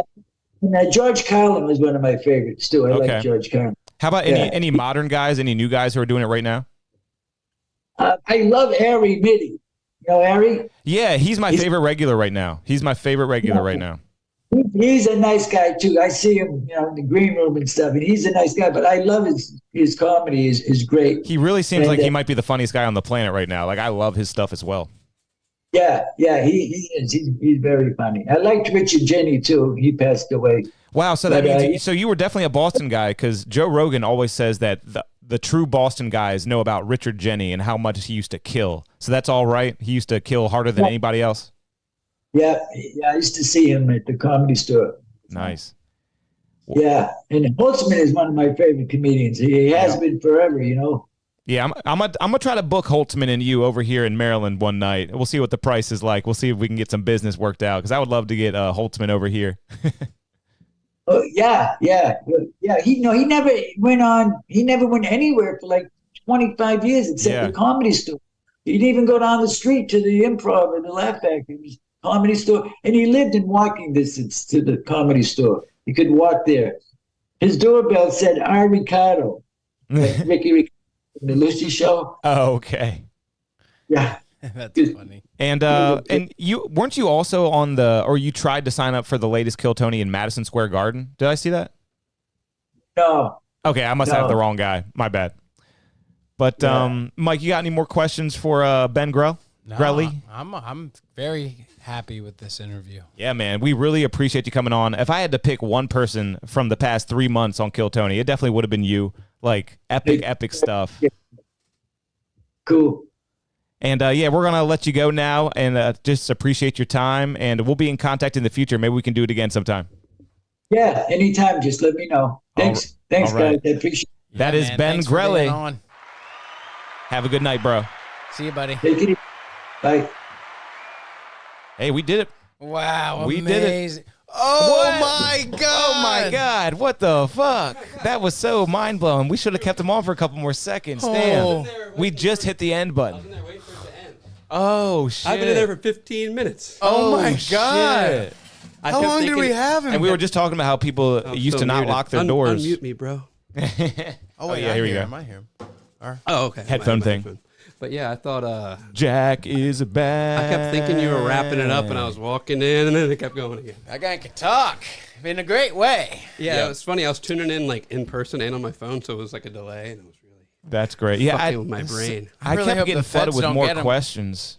Yeah, and you were like, dude, it's amazing. How does it always happen to you? Because Seriously. he's fucking lying. I think so. Fucking Ben Kreischer over here. Yeah. Oh my God. You're telling him to think make he a very machine movie. I heard you telling him. Did you, I mean- you didn't even bring up the machine. You were telling him to make a movie that whole time. So Oh, he's yeah. saying that. Yeah, Like, right. You'd be the next machine. Yeah, that would be the next machine. Yeah. Another lie turned into a movie. I mean, he's met everyone from Richard Pryor. He to, sold a boat to Joe Walsh No, he's saying that it was from the band that rhymed with the Weedles. with the Eagle. I thought he said the Beatles. no the Because Eagles. He said the Oh, Eagles. did he? Oh, that could be either or. His Yeah. Instagram. No, it was with the Weagles.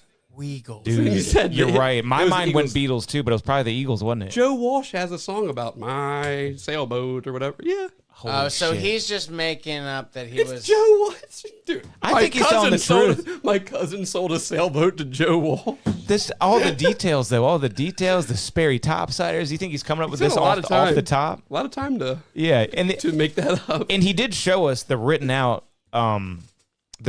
document of his story that he told on Kill Tony, and he said he wrote that 20 years ago. So he's had these stories. Maybe he does write the stories out. They're almost too good to be true. I think he's telling the truth. It could be true. It's just fun to call him. But Ben it's Kreischer. wild. I mean, when he said on Kill Tony, I've also used to get high with Grizzly Man. I was like, this is too much to possibly be true. Grizzly Man and Richard Ramirez. Yeah. Oh, dude, can you pull up those Holtzman pictures you had of him? Was that Holtzman, him, and DeLee or whatever? No, that was Holtzman's wife. But yeah, DeLee. That'd be the most Kill Tony picture ever. Yeah, I thought it right. was. You don't have to really pull him up. But I here. thought it looked like. And that's something DeLee. also that makes me believe him as well, because he really is Holtzman's friend. He Or began, he just got a picture with him. yeah, but multiple pictures, and it just seems like he's probably friends with Holtzman. I think some of it's true, but I some can't of it get might this not thing be. open. To be honest, I bet Holtzman would be friends with anybody, dude. Yeah, I want to get Holtzman in Salisbury, Maryland, at Brew River. Let's do it, That Holtzman. dude scares the shit out of me, dude. He said he was up at the comedy mothership watching people walk out of his set. He's like, yeah, they walked out right when you talked about raping that chick. No, That is chicken. Chicken, yeah. Well, still, it's a chick.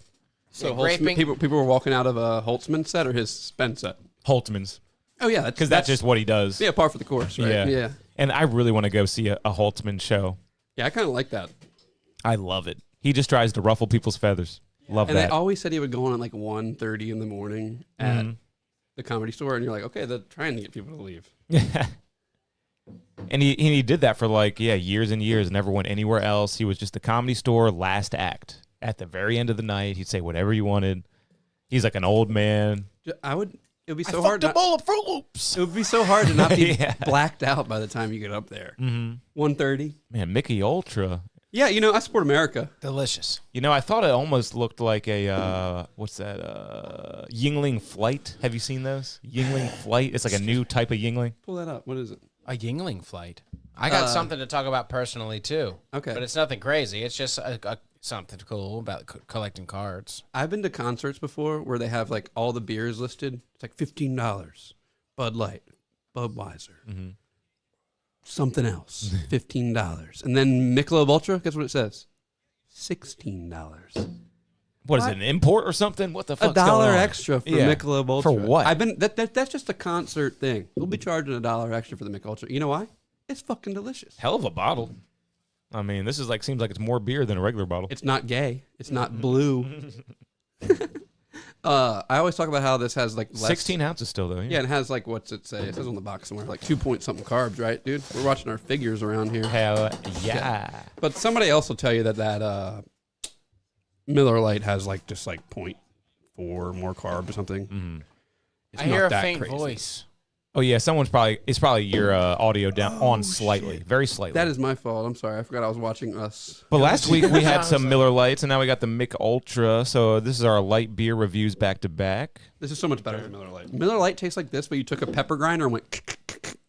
Well, now I kind of want to get the pepper grinder out because I love me some What's black, wrong with pepper? freshly cracked pepper. I like myrcene in my beer.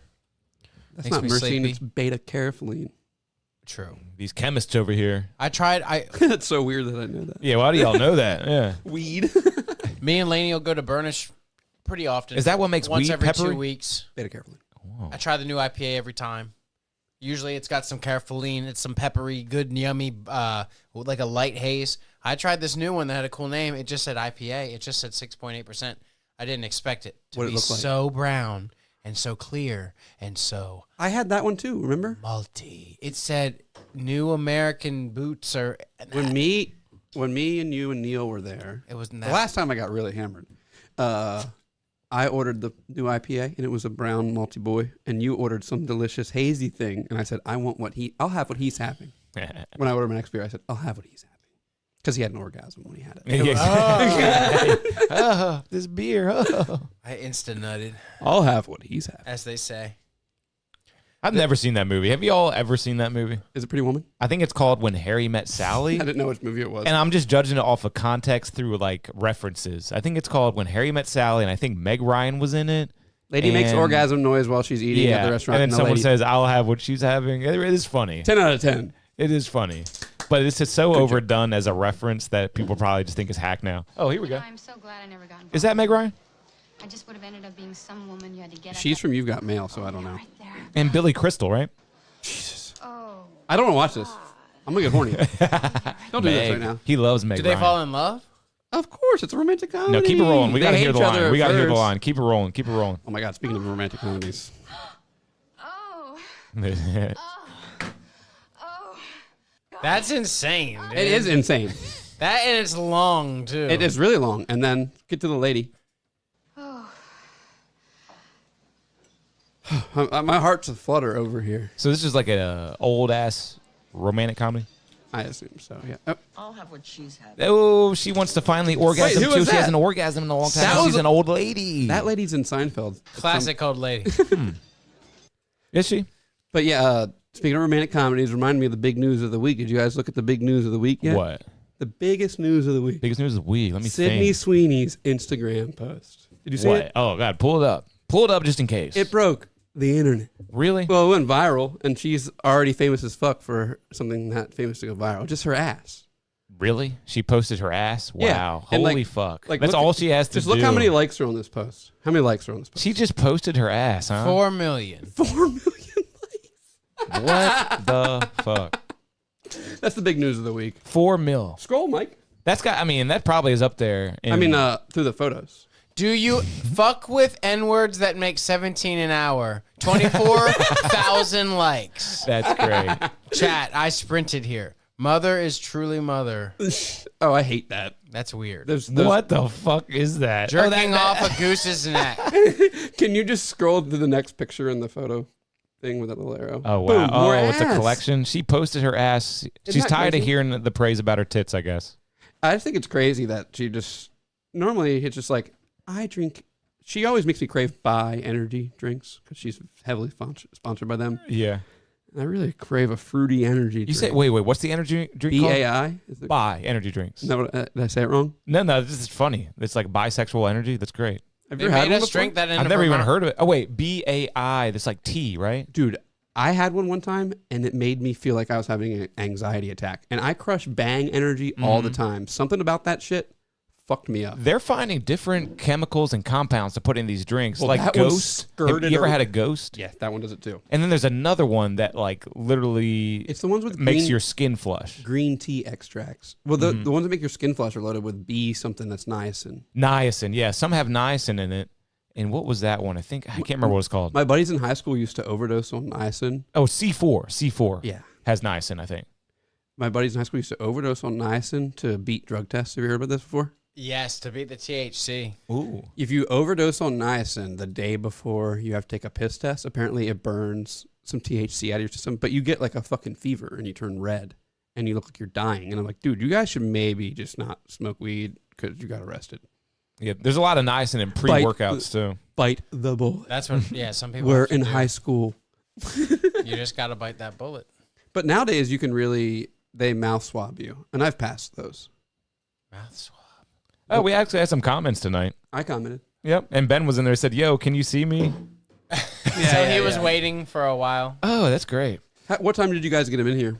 What do you think? At 9:30? Oh, okay. It was before that. Before that. So he was- talked for a while then. He was on for a while. Yeah, Because I yeah. tuned in and you were talking to him, so I was like, oh, I'm going to head over there. And I thought you guys only had like 45 minutes or whatever on Zoom. No, I actually paid for Zoom the other month and forgot to cancel. So I was like, fuck it. We got professional Zoom. Oh, okay. So I was like, okay, it'll be over soon. I didn't want to get caught lacking with the Jimmy Allen interview I did the other week. Oh, good call. I had Jimmy Allen on the pod. That was crazy. Jimmy Allen in the flesh came by. I was lurking on the front step for a minute, just watching on my phone.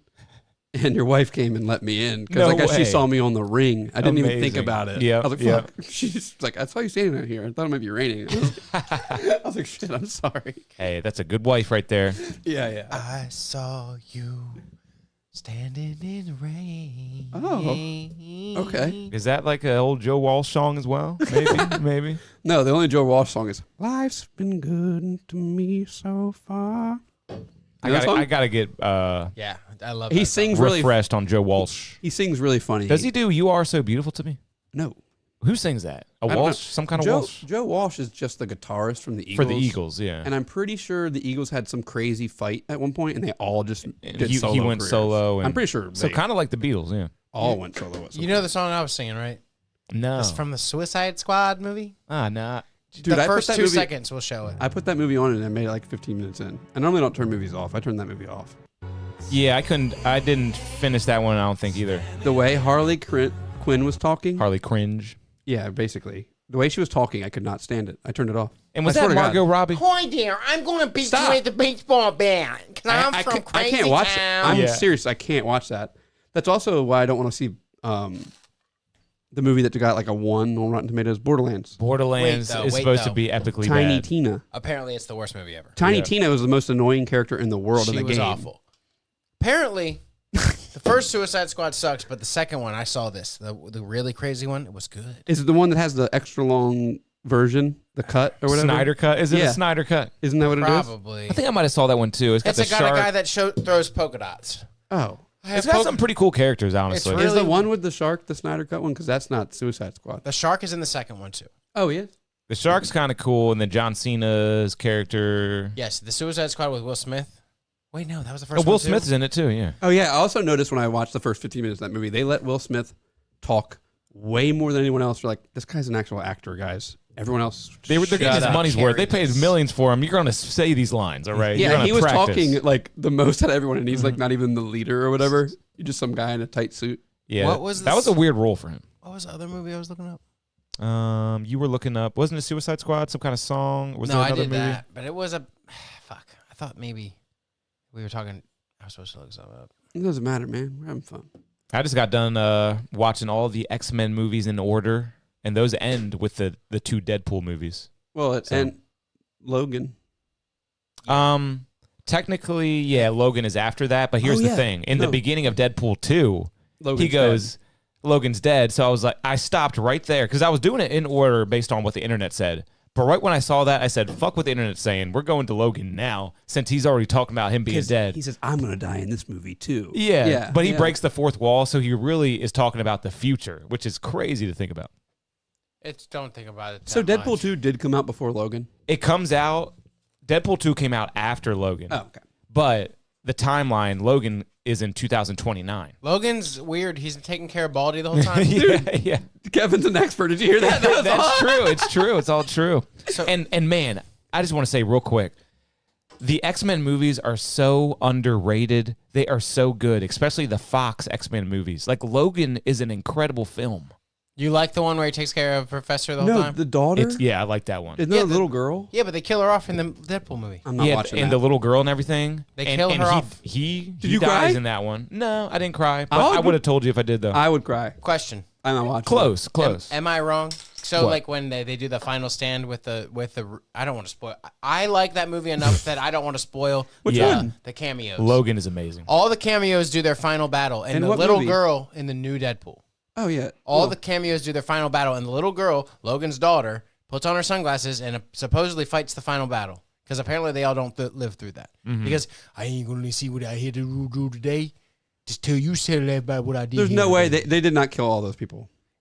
that they didn't win. Well, they say that in the post-credit scene, there's evidence that Gambit is alive, so maybe more of them are alive Evidence, too. you say? Yeah, evidence. In the post-credit scene, and on a film, on a screen in the background, you can see Gambit still alive. I gotta confess, I was fucking hammered when we saw that movie. So it's a little spotty.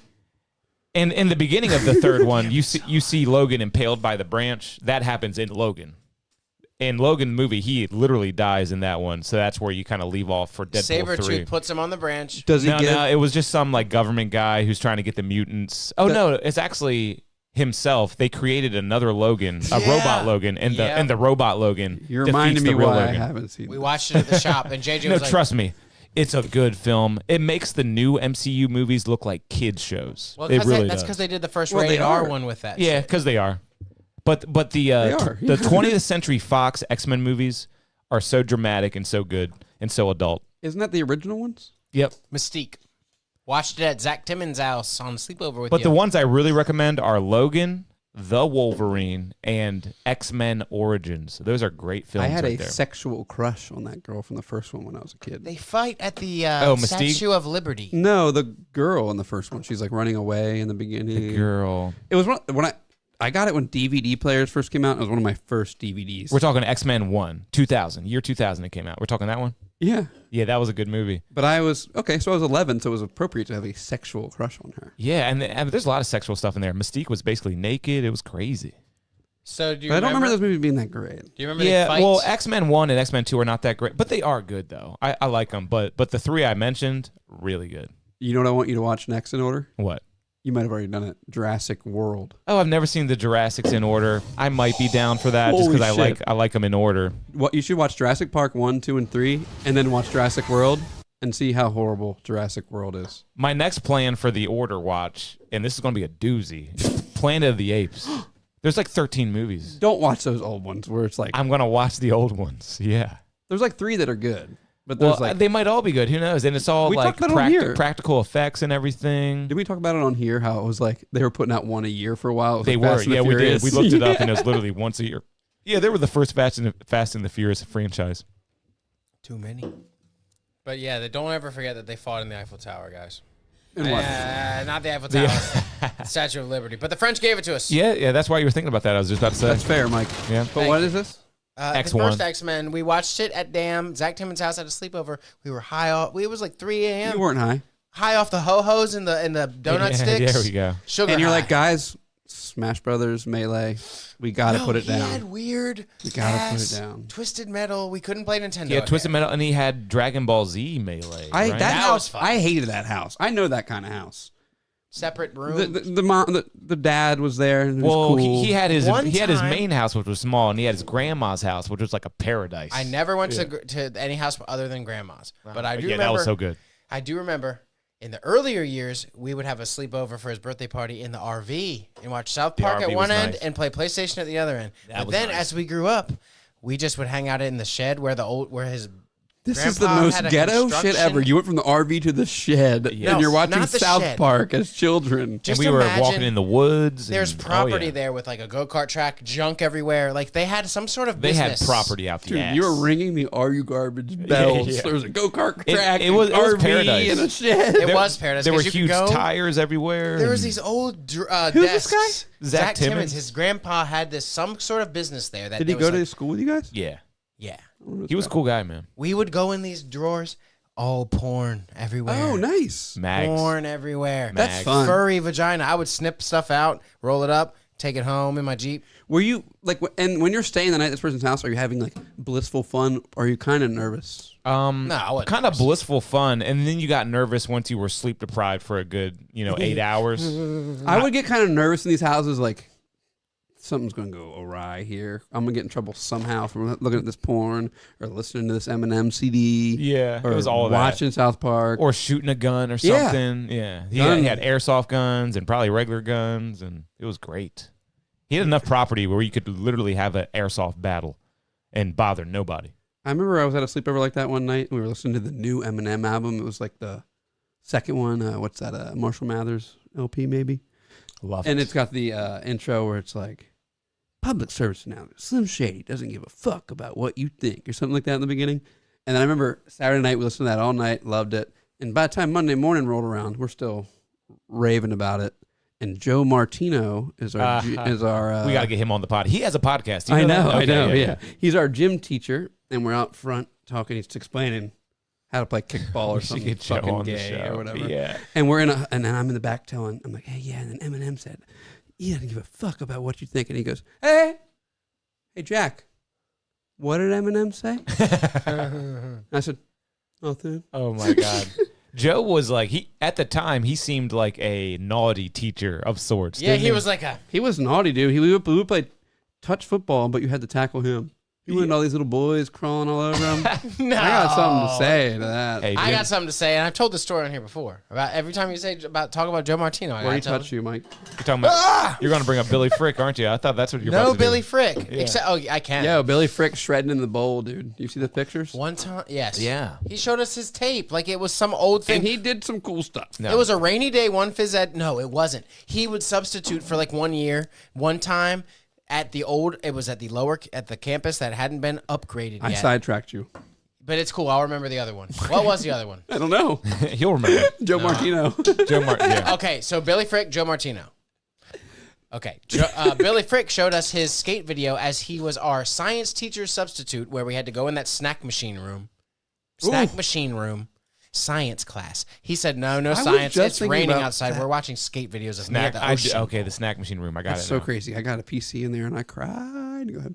You cried. Oh, I cried. And then I Joe was gonna get beat. Martinez, this motherfucker, Martinez. we're Joe Martino, lower campus, hallway bathrooms on the way to Chapel Building Yeah. by the elevators. Yep. Those Oh my two God. bathrooms. We go in there. Close to the lab. What did he do to you? It must have been an outbreak of bird flu or something because he taught us how to wash our hands one PE Yeah, I class. remember that. Oh my one. God, you're gonna tell me the I story. still It's the remember story that. again. Yeah. Andy Scratch the Larson. palms, get the thumb, go Yeah. between. There's a whole thing. In yeah. senior year, Andy Yeah. Larson walked in. He's the talk of the town. He's in the acting thing. He does the acting on stage at Chapel. He's in the praise band. He sings. Everyone loves Andy Larson. He's So he probably co- watching right now. Yeah. He comes in. This has happened before where he's heard the story on here. Yep. And Joe Martinez was like, what, teaching us to wash our hands? rules. He's like, anyone got to pee? Go ahead and pee and then wash your hands after. And then Andy Larson comes in and he's like, He wanted to watch you pee, dude. yeah, pretty much. But Andy comes in and he goes, what the hell are y'all doing? And then he looks at Joe, and him and Joe Martino were cool, and he goes, what are you teaching him? PE class? Yeah. Boom. So funny. PE PE class. PE class? PEE class. Yeah. That is a good joke, We man. all laugh, and Joe said, get out of here, Andy. And I got a story with Martino and Andy involved. So I was on the basketball team back when Joe was the head coach, and he was sadistic as a head coach. He had Wasn't this. the other guy the coach, the bald guy? This was way back in the day. We're talking when my brother was on the team and John Dyer was on the team and the Dyers. We're talking way back in the day. What other days are there, dude? What's I the mean, guy I'm thinking of? The You're bald thinking guy. of Mr. Knutson, and that No. was like new school. We're talking old school. No, I'm not talking about You that ain't guy. I'm talking talking about about the Oh, Bible. Mr. Matthews. Mr. Matthews. Mr. Matthews, the And Bible teacher. before This that- was before his days. Vin Yeah. Root's dad. Vin Root's dad was on the This was on the before court. his days? Yep. Yep. He might have been an assistant coach in those times, but Joe Martino was the head He coach. was Here's the guy in here's the what he tie did. He going, did this. He did this. Yes, he did. Oh my God, we can get into that too. But real quick, Joe Martino, Mr. Matthews he was so adjusted his sadistic dick. as a head coach. He had this rule: you would do a suicide, and it had to be in a certain amount of time. You can't say that. And yeah, right. Seriously, well, you know what suicides are, right? Stop! No one's doing that. And if you didn't do it in time, he would make you run it again until you ran it in that time. And it was like, no, you're even more tired now. It's literally an impossible task. And he would have the whole basketball team like throwing up in exhaustion. And I That's still counterproductive. remember and Andy throwing up a bunch. He found a great and, way and to a bunch make of other guys people. puke. Andy who? He would just talk about Andy Larson. Larson. Yeah. Was on the basketball team? He had Yes. his hands in a Yes. bunch of Jesus was. Christ, the squad must have been really rough. I mean, he was the last man on the squad, but it was great that he even tried out and wanted to be on there because, yeah, they just ran him to death. They ran that kid to death, man. Why it was would he crazy. be? Oh, because he made fun of him in the pee room. That's probably Maybe. why. But yeah, Mr. Matthews hammering his own crotch was like such a thing that we would talk about. He He literally adjusted it all the time. he would adjust and I'm then having he weird would, deja vu. He would do like a weird hammer move. Too. I mean, we would be doing a Bible quiz, and he would walk around to a girl's desk, to a guy's desk, to anyone's desk, and be cock level with desk, and just be looking at the work they're doing, and just be like, I get horny. He's doing it. He's touching his dick. I remember him letting us watch Bible Man, and then letting us watch here and there a couple episodes of this Bible Man. Bible and we Man was never cool. got to know. It would be cliffhangers. We would get these stupid cliffhangers in school. Was Bible Man live action or a cartoon? Live action. Live I action. remember this vaguely. And the guy, episode-based cassettes, but it was a C-list celebrity too. I can't remember who exactly. Can it you was. pull who up played back- Bible Man? Okay. But first, let me just say the worst cliffhanger we ever got was because we misbehaved, and we were way too old to be even watching a movie in science class. Because I remember there was a show called VH1 Celebrity Fit Club, and Bible Man was on it, and I was like, "That's Bible Man." Willie Ames played Bible Man. Yeah, he was on Celebrity Fit Club. But we let get me too- say. Before we get too far away from it, pull up Back to the Future 3, kid, penis. And I want to know if this is what, Okay, he's searching that up. if this is what, this is a kid standing at a train 3 door. points to flux capacitor. Yes, train. But before this, let me say before I I just want to know forget. if this is what Mr. Matthews was doing. But go ahead. Probably. But let me say, whatever that mean science teacher we got when the upper campus first opened up, Mrs. Purdue. Mrs. Purdue. Oh my God, I She totally was forgot very about mean her. and cried and was emotional. I can't stand this. These kids are so mean. I remember she got salmonella and was out for a long time. You remember? Yes. So one time before this was after salmonella. Mrs. Purdue. She wow. came back so short-tempered, Kevin. Yeah. She came back. She let us start watching Journey to the Center of the Earth, the old one where they fall into the salt, and they're like, "It's salt!" And it's all claymation and it's stuff. It's bad. It's a It bad. really movie. stuck with Mike. Yeah. Yeah, she was in a bad mood that day. I remember this. She yeah. said nope. She stopped letting us watch it. It was the second class of the week where we got to watch it, and then she cold it. She just said, nope, we're never finishing it. And I was like, how am I going to finish this old '80s movie now? What Yeah. movie did you not get to finish? The old Journey to the Center of the Earth. Oh, I thought she made you watch that. Well, she was trying we to, did but we were something- badly behaved or something. What were we doing wrong? Nothing. She was really being a bitch Don't that turn day. the lights off in the middle of the day and expect us to watch that movie. She was just another one of those young teachers, like first time hire. I Kind of think cute. I remember this lady. She had glasses. Yeah, little skinny, curly, little hair, Miss Purdue. And how about that I laugh? just she got doing? married. I'm a big boss. I would always fight with these teachers. I remember one of my times my teacher just got married, and I would call her by her maiden name, and dude, That's good she stuff. would That's amazing. I would be like, hey, You knew Miss how to get 'em. Matthews or whatever your name is. Was it Miss Wagner by chance? That was a lady at Bennett, and Miss we Wagner had turned to a Miss Ball. we had a Yep. meeting. We had a meeting after school one day, and it was like, I'm not gonna like you. You're not gonna like me. We just got to get through the rest of this year. It was intense. Wow. Neil was in that class. Neil will tell you me and this lady hate each other, and Neil will also tell you that me and this lady wanted to fuck me. This lady did want to fuck me. It was Damn, like so it was like that- sexual tension. it was insane. She wanted me, dude. She was young Kids enough. are so sexy. Hey, I remember I was Miss Purdue was a cutie. hilarious. Miss Purdue was kind of a cutie. I remember. Yeah, but she did not want to fuck us. This lady I'm talking about wanted to fuck. And then later on, we got Miss Todd, who was kind of like an alien looking thing, but you know she was young, first time hire too. kinda rings a Miss bell, Todd. too. Miss Todd, the science teacher. Miss Todd. You So- have to remember Miss Todd. Is Miss Purdue? You Miss never Todd? masturbated to No, Miss no, Todd? it was after Miss Todd. I mean, Miss Purdue. What building were we in? The new building. What Miss room? Todd. Miss Todd. What room did you have? And she was real good friends with like Jake Bradshaw and like that crew. I love how we Miss just first name Todd? last name. Miss Todd, the science teacher. I think I'm thinking of Miss Purdue. Did she get married? No, different hottie, buddy. She was like a real short. I don't know. You'll come to you at some point. Nah, I don't think so. She's Miss out of Todd. my. You know, I'm She's really, out of my. I'm upset I missed this at the beginning of this show because I was going to tell you to play the Jelly Roll singing New York, New York as the intro I haven't music. seen that. Have you seen that? Hang on, we gotta play. Yeah, this. it was on Red Bar. We gotta play your Wiener Schnitzel. Oh, I still got to finish Red Bar. Who's adjusting cock in this video? This is insane. This is what I would think Mr. Matthews did. See it? Wait, Did what? it happen what? yet? I can't see the screen. Oh yeah, yeah, let's make that's it bigger. inappropriate to watch. Oh yeah, shit. Okay. Yeah, look at this. Isn't this bizarre that this is in this movie? Wait. What's happening? And who's Watch the doing little it? boy by the dog. Waving his hand in and pointing to his penis. And Is then that a what Mr. point. Matthews did? Yeah, No. he would wave It would be us funnier in, if this was happening. and then in he the would Super- direct us right to his crotch. It is exactly what he did. Why do you think that kid was doing that? And it's in the final cut of the film. The same reason that there was the boner priest in Little Mermaid. Let's watch that. That's a cartoon. And there's there's a Even couple worse. movie moments where a guy in the background literally has his dick out. You know what I'm talking about? There's at least two of them. I can't think of They're what not movies there are. real, No, dude. they're real. They are real. They are real from the 80s. Oh yeah, I remember hearing about these things and seeing them. Look at the difference. But this- 1999 versus 2013. They took it out. Wow. Whoa. It There's moves a around. lot of movement. He's horny because they're getting married. And now, and oh yeah, and then he does. Oh, it's his knees. So it's his knees. They're Wait, is that what It's is his going on? knees. And It they was- still took it out because so many people thought it was a It was a penis. They should have kept it in there if it's his knees. If it's his knees, they should have kept it in there. If it's his cock, they should take it out. You can tell it's his knees. After, he's wearing a Pope robe. Hey, this is Disney, right? Yeah. I'm going to do a nice segue. Did you hear about the Disney lawsuit this week? No, let's have it. Oh yeah, and they literally told the family you had a free trial of Disney Plus 5 years ago, so now it goes to arbitration. Yeah, you accepted the terms and conditions of the. Wow. And it says you can never sue us. Since you have Disney Plus, your wife's dead? Yeah. So Well- Mike, a family went to Disney World or Land.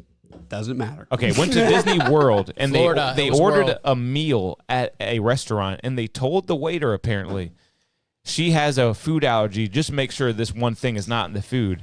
They overlooked that. She died from the allergies, and they Anaphylactic sued. shock in the park.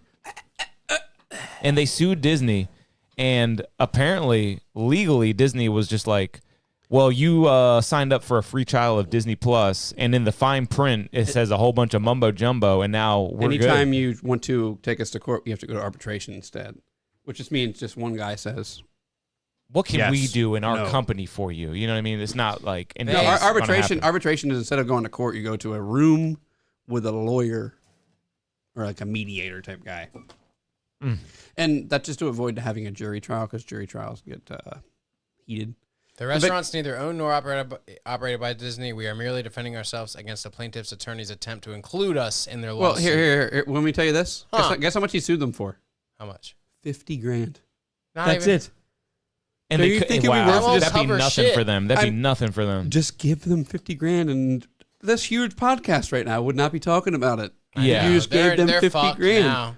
And No, like, they're not. Disney's gonna be fine. and but all still. the tax breaks they've gotten in Florida, and they can't just give this family $50,000 for killing Also, their mom.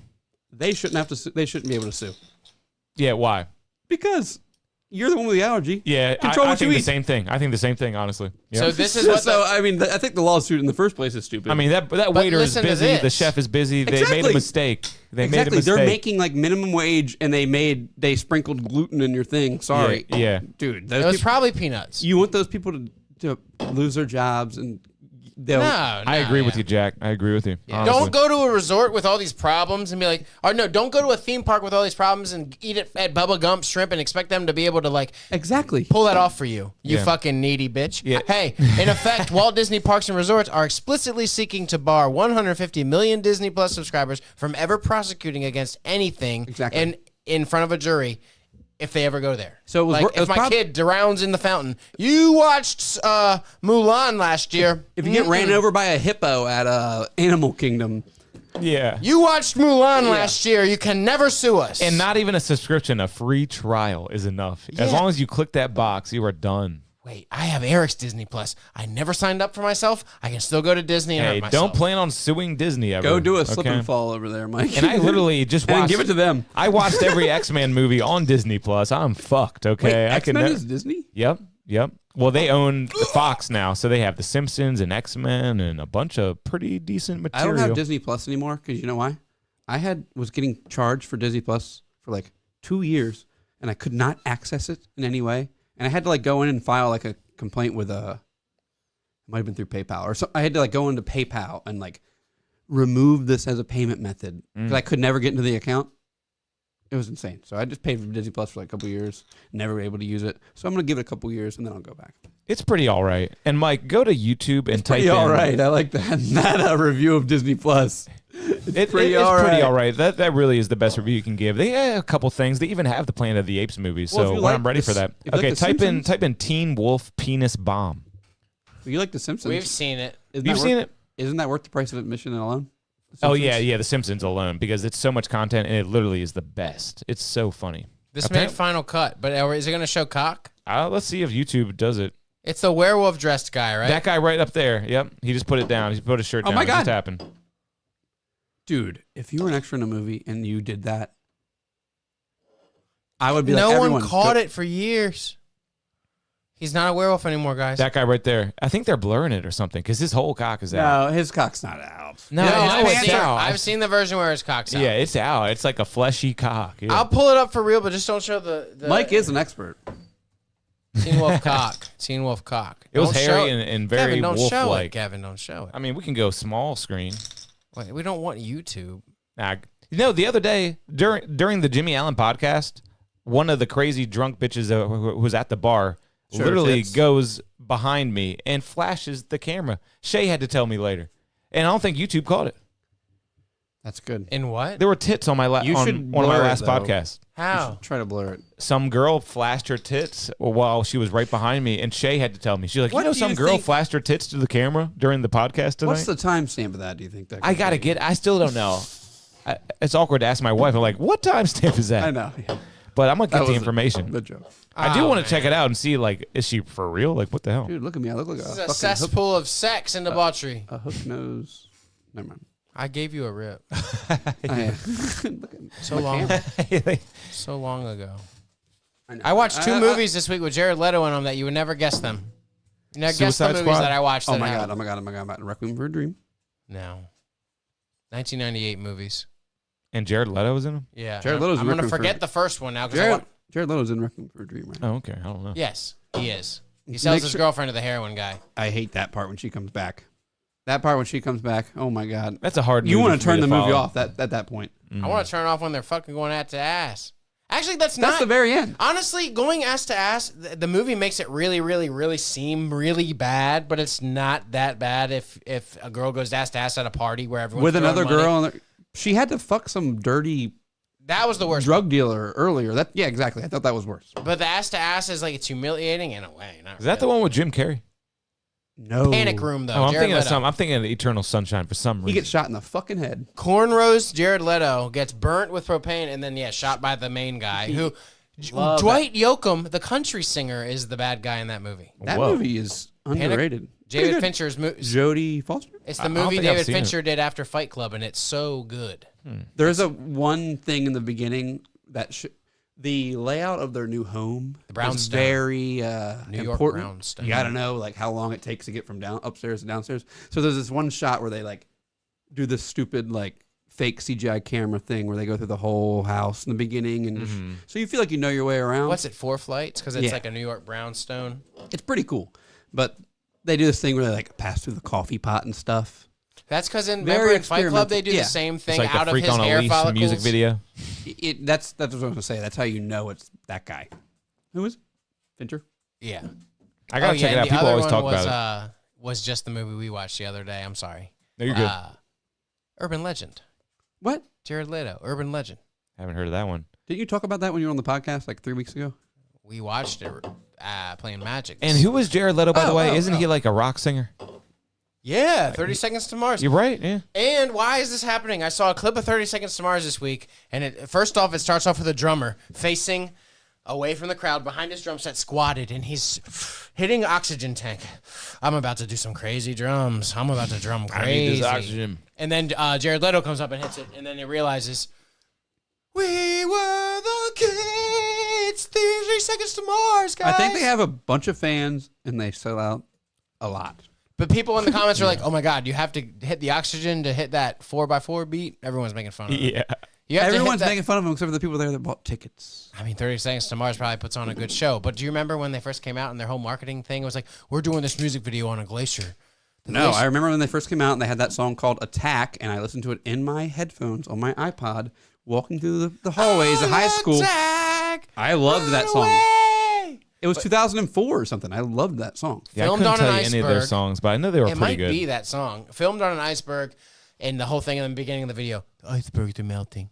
We're going to go Really? film a video on And then an they ice- film a video they on film one. a video on Funny one. stuff. There's no way that was that song. Then. That's like flying a private jet to a global warming rally. Yeah. Taylor Which Swift. happens. We hate Yeah. Taylor Swift. She Yeah. flies a lot. That's funny, man. 30 Seconds to Mars Iceberg. A Beautiful Lie. Oh, yeah, Everyone that knows- song sucks. That was on Guitar Hero or something, right? An inconvenient truth. Put What else I on gotta that pull up? music. But yeah, they went to an iceberg. Should be on. That's okay. It's probably my. You say you haven't I- finished Red Bar, Kev? I haven't finished Red Bar. How about his whippet that he took? That was funny. The whippet. Dude, the way it was, the inflating was like the best comedic timing. Yeah, it was. Yeah. And it was just helium, you could tell. Yeah. He is so, dude, he's getting better. It's crazy. But I thought that too, but I started watching, go to YouTube and type in Red Bar Compound Media. Well, I have. When he was on Compound, he did scars. some crazy stuff. Do you see the episode where he burns his Yeezys? He takes out a big pot, puts lighter fluid all over it in the studio, puts the Yeezys in there and lights them on fire. Huge flame. He's like, whoa, whoa. Like, you got to see some of the crazy stuff he did back when he was on Anthea Cumia's network. It was insane. He was only there for like a year, right?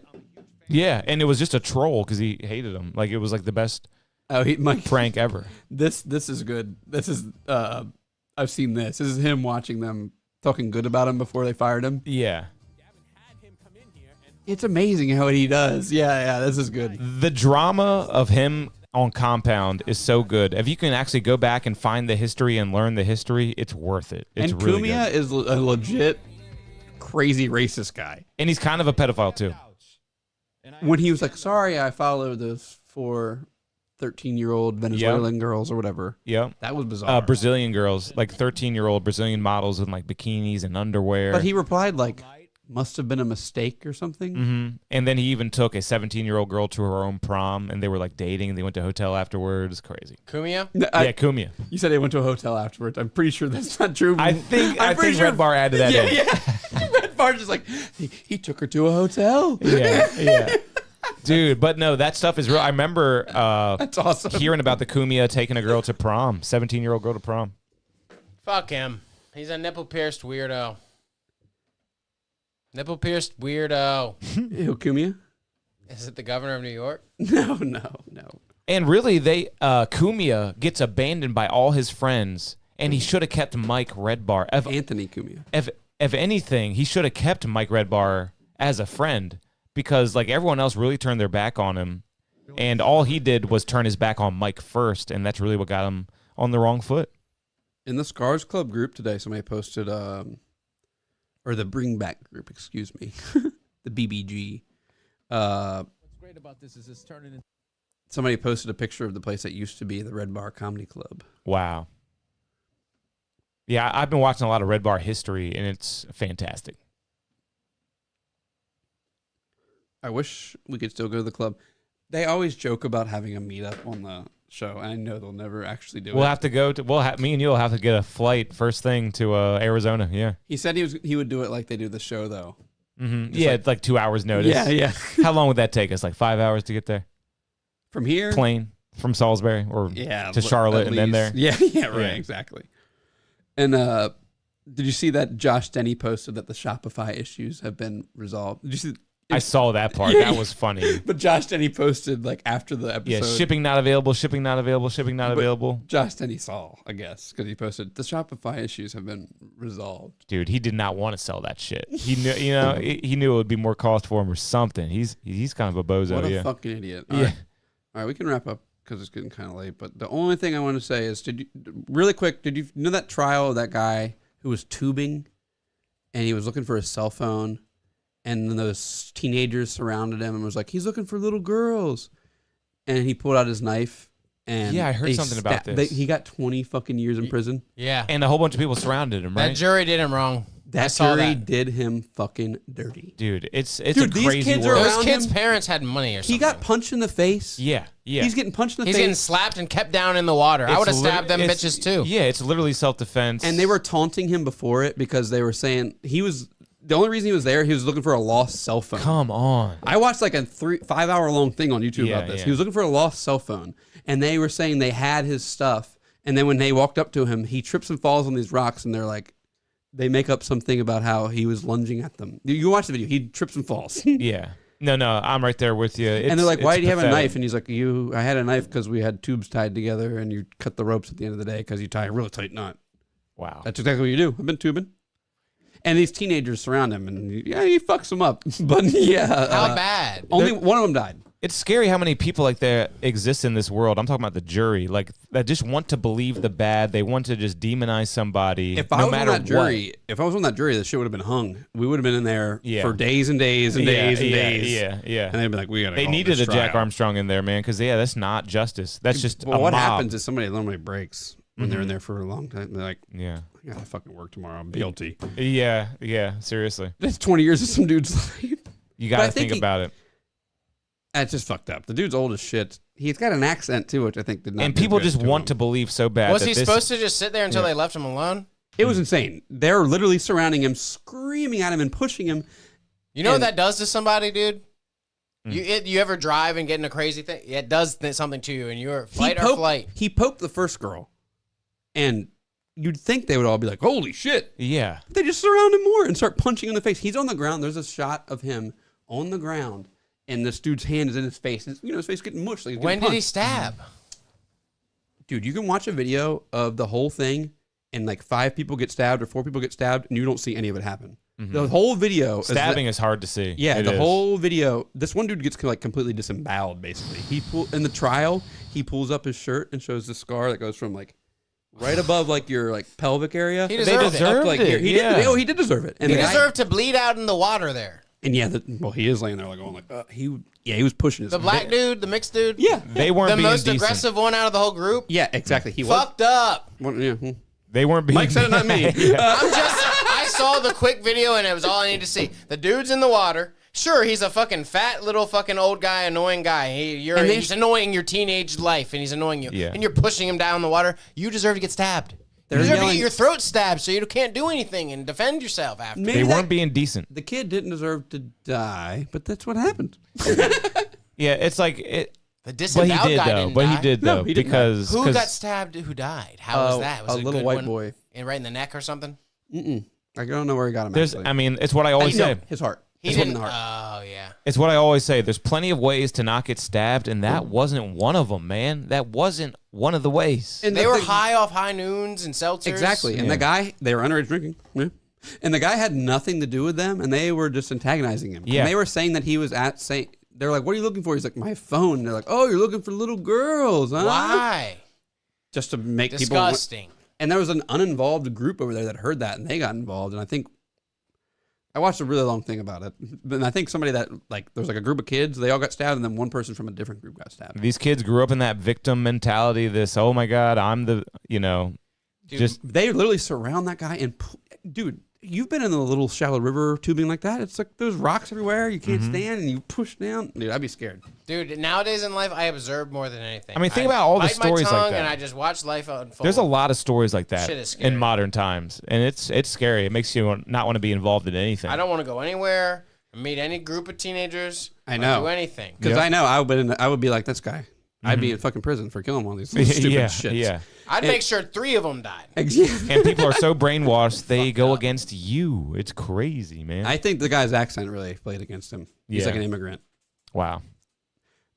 He's like Armenian or something. Oh, you really? assume that he's a greasy, stinky, onion-smelling girl toucher? I think someone in the jury probably thought that. And the judge, too. But the girl touching thing, the little kid thing, was completely irrelevant. They just yelled that for some reason. But that doesn't stick with you since it's in the evidence video the whole time? They're watching it. The jury's watching it. They're like, maybe he did touch a girl. He's probably bad. He probably owns a pawn shop somewhere in Detroit. They said, what are you looking for? He said, my phone. They're like, oh, you're looking for little girls. Just antagonizing. Then they get stabbed for it, and then they are the victims. I bet that and they didn't more than just yell that, dude. They were pushing they were him. physically hurting this He man. got punched in the face, and they frame by frame the video in the trial. And they're like, they go to him and they're like, "Why are you smirking in this situation?" Dude, and he's like, I hate it. I hate it. I hate it. I mean, you're moving your face around in situations, and he's not even smirking. Yeah, he's not even smirking. I would hate to. But he's just like, and they're like, one frame here, you're like, it looks like you're kind of smiling. Dude, that is situation. some 1984 weird ass. It's scary. Shit. If he was a white dude, not a foreign dude, and they were all a different color. He also lied a lot. He did lie a lot. He just left and was like, when they arrested him at his house, he was like, I don't know what happened. He handled it wrong. He didn't plead the fifth. He told lies. That didn't help him. Yeah. Yeah, Yeah. gotcha. If you're ever in a situation like that, don't talk. Yeah. Yeah, just don't say shit at all. Also, I know we're trying to wrap up, but the local thing, another hit and run. See that, Kev? No. Another hit and run, Salisbury. Yeah. What do you do? Skater, a local skater. What? Football What do you player. do, Kev? What do you do for what? Stay out of the road. You stay out of the road, dude. Have I gone through my Gavin Up thing? Because me and Troy talk about it all the time. You have. Dude, I How know- hard is it not to get hit by a car? So this story, this yeah. story was right. No one wants to hear that, though. If the right people heard that, this whole podcast would be canceled. The Gavin Up people are They're crazy. adamant about that. I don't know who knew about when there was a timeline that got told. He was at the trying to shop. get a deer skeleton out of the middle of the road. Oh, that's a weird one. I heard that. That's literally what he collected deer skulls. Yeah, he's like a For Satan. Some kid lives near Warwick. He lives on that road behind Warwick, like back there in the farm. Yeah, he was going down Washington Switch to go to on Royal a Farms. skateboard, pushing to Royal Farms. Hey, Dad, 50 miles an hour. Yeah, I'm gonna go get some drinks at Royal Farms and stuff. He'll be back, and then he isn't back, and then the parents walk the dog, and then the parents get a call from the sheriff. That's how it went down. Yep. They called his phone, and when a state trooper answered. But who hits a fucking kid and doesn't stop? I saw this thing online. Me, one because time. I have a bong in the car. Well, Yeah. I saw this thing online one time. That's a it was DUI. like it was like a legal advice thing that's not like morally. It was like a whole thing about. I like, love that. what's good legal advice that's not morally right. And it's like if you are drunk and you hit someone or hit something, flee the fucking scene. Yep. Run. Go home. It's hide. like- they find you later. You get a lot to deny. There's two scenarios. That's what people do. There's two scenarios. Which one do you relate with more? Well, if you're a Going into decent- the middle of the road to get like a deer skull and you're not looking both ways and it's literally one of the most dangerous roads in the country and your sister is there and she lets you go do it and you get hit by a car, or you are driving home from the bar like you've done many times, you're slightly underage and you've done this drive many, many times, and that you're going, and you feel a bump. You're like, what the hell just happened? You would Maybe see you it didn't even before that. see it. Maybe you didn't even feel it. Like That's too drunk to be driving. Yeah, that's gonna be driving. Yeah. no. I If mean, I ever they're hit both something, wrong. I would know it. But like, I almost feel a little bit. I don't know. There's empathy in both sides for me. For me, there's empathy on both sides. It's just a crazy story. I think that. You realize we were talking about something else, right? Yeah. Just making sure. I think that. I mean, I'm not. This is coming from not a place of any sort of prejudice. It was probably some Haitian guy who was just like, Well, we know who it was. who? We're talking Gavin Up. No, the guy who just got hit by That's what I'm Warwick. saying. We're talking about something Oh, different. we right? are. Okay. What is the difference? Gavin was getting a deer skull. Yeah, This that's what I was kid talking was just about. That's what I was skating to talking the about. store. Yeah. You didn't hear him tell a story about this guy skateboarding by Warwick? Somehow I did. It was the new hit and run. Jack brought it up. Yeah. It's new. The guy was skateboarding by Warwick, he got hit by a car. Local skate shops Wow. posting about it, making it a Oh, big deal. no, But those he's- guys. I wanted to be devil's advocate. It's like local skater got hit by a car, and he's like throwing a football on his GoFundMe. Like, you don't skate. He was on a fucking longboard. That's Wow. gay. I'm sorry, I was wish that joking. a I'm car sorry, I was didn't joking. hit the kid, but like that Yep. person who hit him, definitely watch the right YouTube. Hey, video. we're on your Exactly. guys' side, all right? we're on your Viewer. side. Whatever you think, I agree. Seriously. Yeah. Yeah. But what I'm saying is, I really saw a Reddit thing one time that said, if you're in some sort of situation like that, leave. They tried to get rid of that car and everything and hide the car, and they fled the We country are for a talking while. about a different thing, But it's Kevin. still the same Holy type of shit. situation. It is the same. Yeah. Kind of different. We don't the really same. know what this guy did first. Is Kevin. I mean, Mike said he's Haitian. No, Damn. the guy who hit this new guy. Why'd you say he was Haitian? I'm just saying Salisbury's got a lot of Haitians now, and they don't know how to drive good. So maybe they hit him. We gotta log off. Maybe they hit him. Is all I'm saying. Did a Haitian show her tits on your show? It wasn't a Haitian. It was some white bitch, some crabber looking white bitch. Good. Crabber? Yeah. Why was she here? What was she doing? Rapping? No, it wasn't here. It was when I was live going on on? remote in Lewis, Delaware. Nobody's listening to anything. But Anybody's where? saying. But where? It was in a place called Irish Eyes in Lewis, Delaware. Oh, so someone was just getting crunk. Yeah. It was a public bar. Okay, that's fine. But Show your tits they on went up camera. into the private area that we were in and really made ass of themselves. Yeah. No, they a rock star right there. I've told the story about the girl in Secrets at the private area, right? Yeah. Private Where area. you've had a couple stories with secrets. That girl. The devil. She was the devil. It's a temptress. A siren, if you will. Yeah. She came up, started kissing on me, and was pulling me into some office trying to get me to essay her. I was was like, no, no, no, no, no, no, no, no, no, no, no, no. I'm working. I'm not falling for that shit. I'm getting this $7.50 an hour, girl. I should have just fucked her. I should have fucked her. That would have made. Okay, so you pay. How much is a hooker for an hour? What, they say 40? Don't they say 40 most of the time? No. This isn't the street girl. She was pretty hot. She was more escort level. She was a couple hundred. So it would have really exponentially raised my hourly wage if I had fucked that girl. Oh, yeah. Yeah, the perks. But I also probably would be in prison right now. No, yeah. She would be like, he got me when I was drunk. Ah, look at the camera. Sort of Stormy Daniels. Careful out there, men. Whores. The last footage would be Jack getting pushed into the room forcefully by her, but yet he would still go to jail.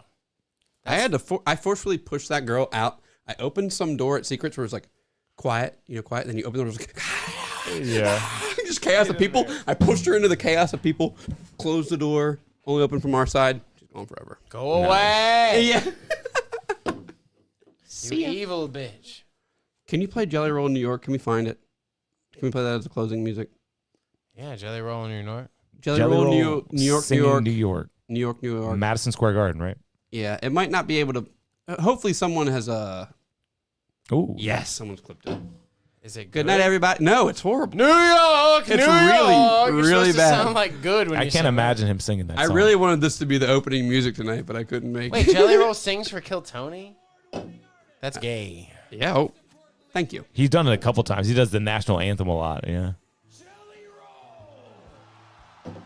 Thanks for tuning in tonight, guys. Ben Grelle. Ben Grelle. That's our boy. I couldn't believe I missed that. But you guys did a really good job. Thanks, bro. We tried. I watched most of it. Look at Jelly Roll. What the fuck? Mike, you see this? D-Mad is back there.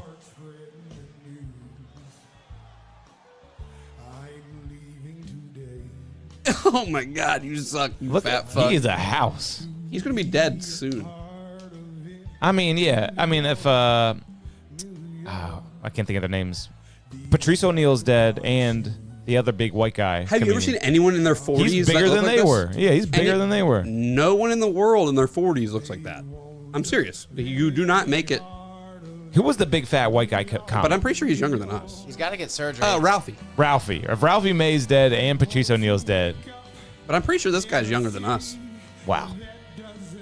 Because Post Malone's younger than us. Post Malone's younger than Justin Bieber. That's my favorite fact. Wow. Post Malone's first big gig was opening for Justin Bieber. Huh. When White Iverson was popping off. Oh, Billy Strings is playing guitar? Yep. You know that guy? Yeah, he's good. Yeah, he was guest guitarist for a couple episodes. Yeah. That's No, I'm funny. not. I said his name wrong, but yeah, I recognize that dude. Is that his name? No. Billy Strings is the dude who dresses up like Lord of the Rings and does bluegrass. But that guy's a guy who plays guitar, and he's a famous big... He was on Are You Garbage, Wow. I think. They did a whole Pretty sure episode he for him? did the damn Coronita. He puts he drugs a Coronita and then puts it on his Makes hand it a slide. I hate that. All right, guys. See you later. Have a good night. Hang on, Thanks I for tuning wrap in. it I up. got the long legs music. Oh, it's gone. Oh, the long legs music's gone. No, it just looked like it. That's all. The picture looked like long legs. What? Yeah, it's okay. Oh, yeah, you're in flight. It was royalty free, man. It's okay. I'll pull it I'm up. leaving. It was royalty free shred. I got here late. I'm leaving early. See you next week. Hopefully we get a good bucket pool and some more nonsense. Thanks for tuning in. I'll see you next time, and the boys will be back in town. Jack made it happen. We got an old hippie motherfucker. Does he lie? Does he tell the truth? Who knows? Ben Grelle. Ben Grelle, good job, man. Love you. Have a good one. See ya. Till next time.